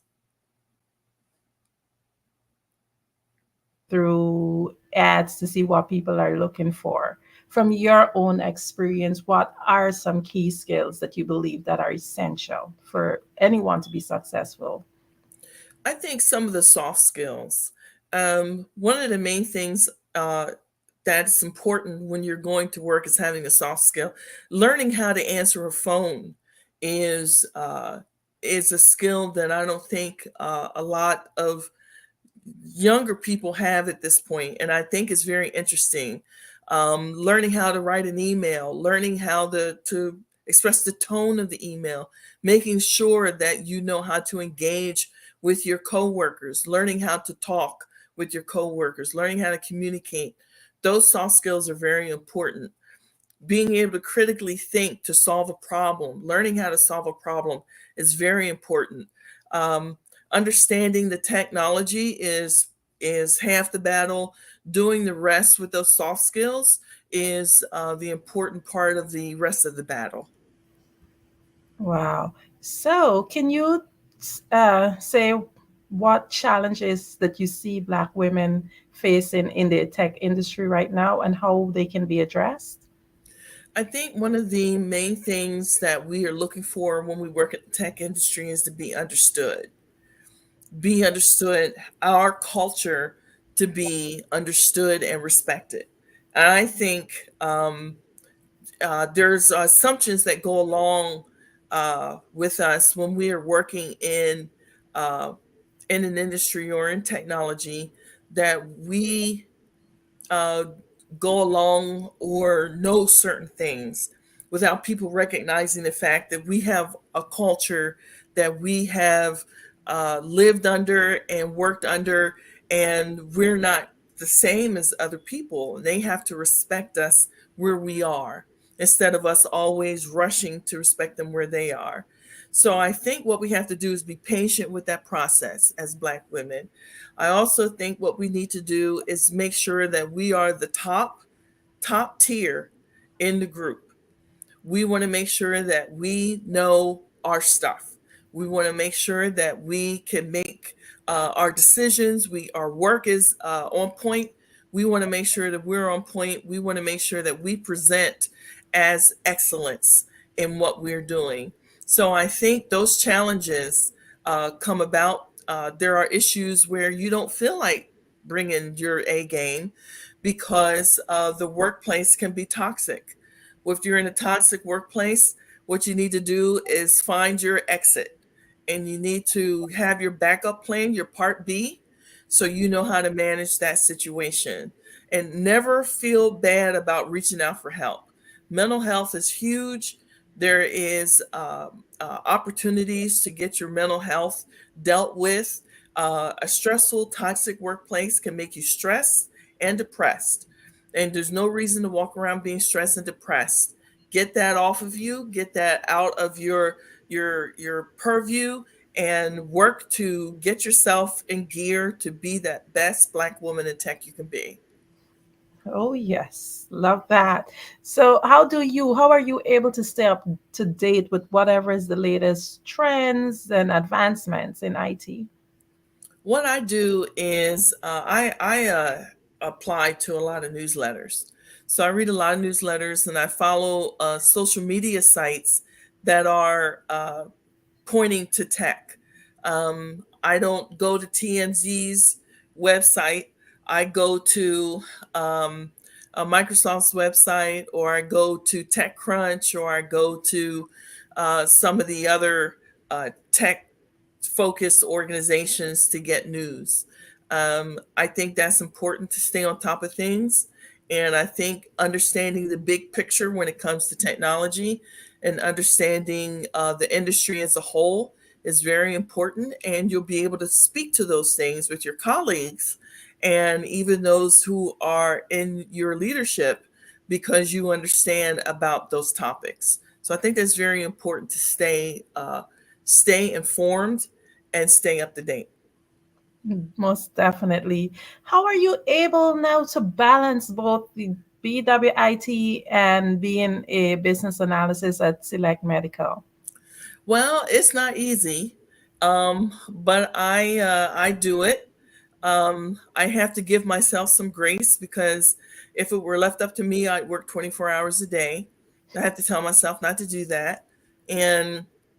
But it's also helpful to have people that work with you to help you get things done. You got to have a team.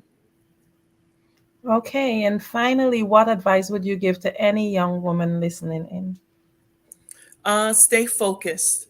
Stay focused and know what you want to get out of your career. Don't give in to naysayers or other things that distract us. Try not to stay distracted. Stay focused, and make your dreams come true by working in an industry that has great rewards. Okay. And anything you want, what would you want your listening audience to take from all that you said today? I want them to understand that being a Black woman in technology is a powerful place to be in, and that they can do it. And if they need more information or want to engage with me, they can easily go to blackwomenintech.com and send the contact form out. We get the contact forms, and we can set up a time to actually speak. Amazing. Laurie Mitchell, thank you so much for saying yes. I can interview you all evening. I still have more questions, but however, we're up on the hour. Thank you for saying yes, and thank you for being here on the Black Business Network. Thank you so much for having me. I appreciate the time. Genius is common, and I'll see you on the other side. Hello, I am Dr. Eric Kelly III, the visionary strategist and founder of the Black Business Olympics. I invite you to showcase your Black-owned businesses on the Black Business Network global stage. The Black Business Olympics is a global Black Business Network platform that propels Black-owned businesses into the international spotlight. By showcasing your business on the Black Business Olympics platform, you can reach a worldwide audience of potential customers, partners, and investors. You can also establish yourself as a thought leader, an expert in your field, attract lucrative partnerships, and more speaking engagements.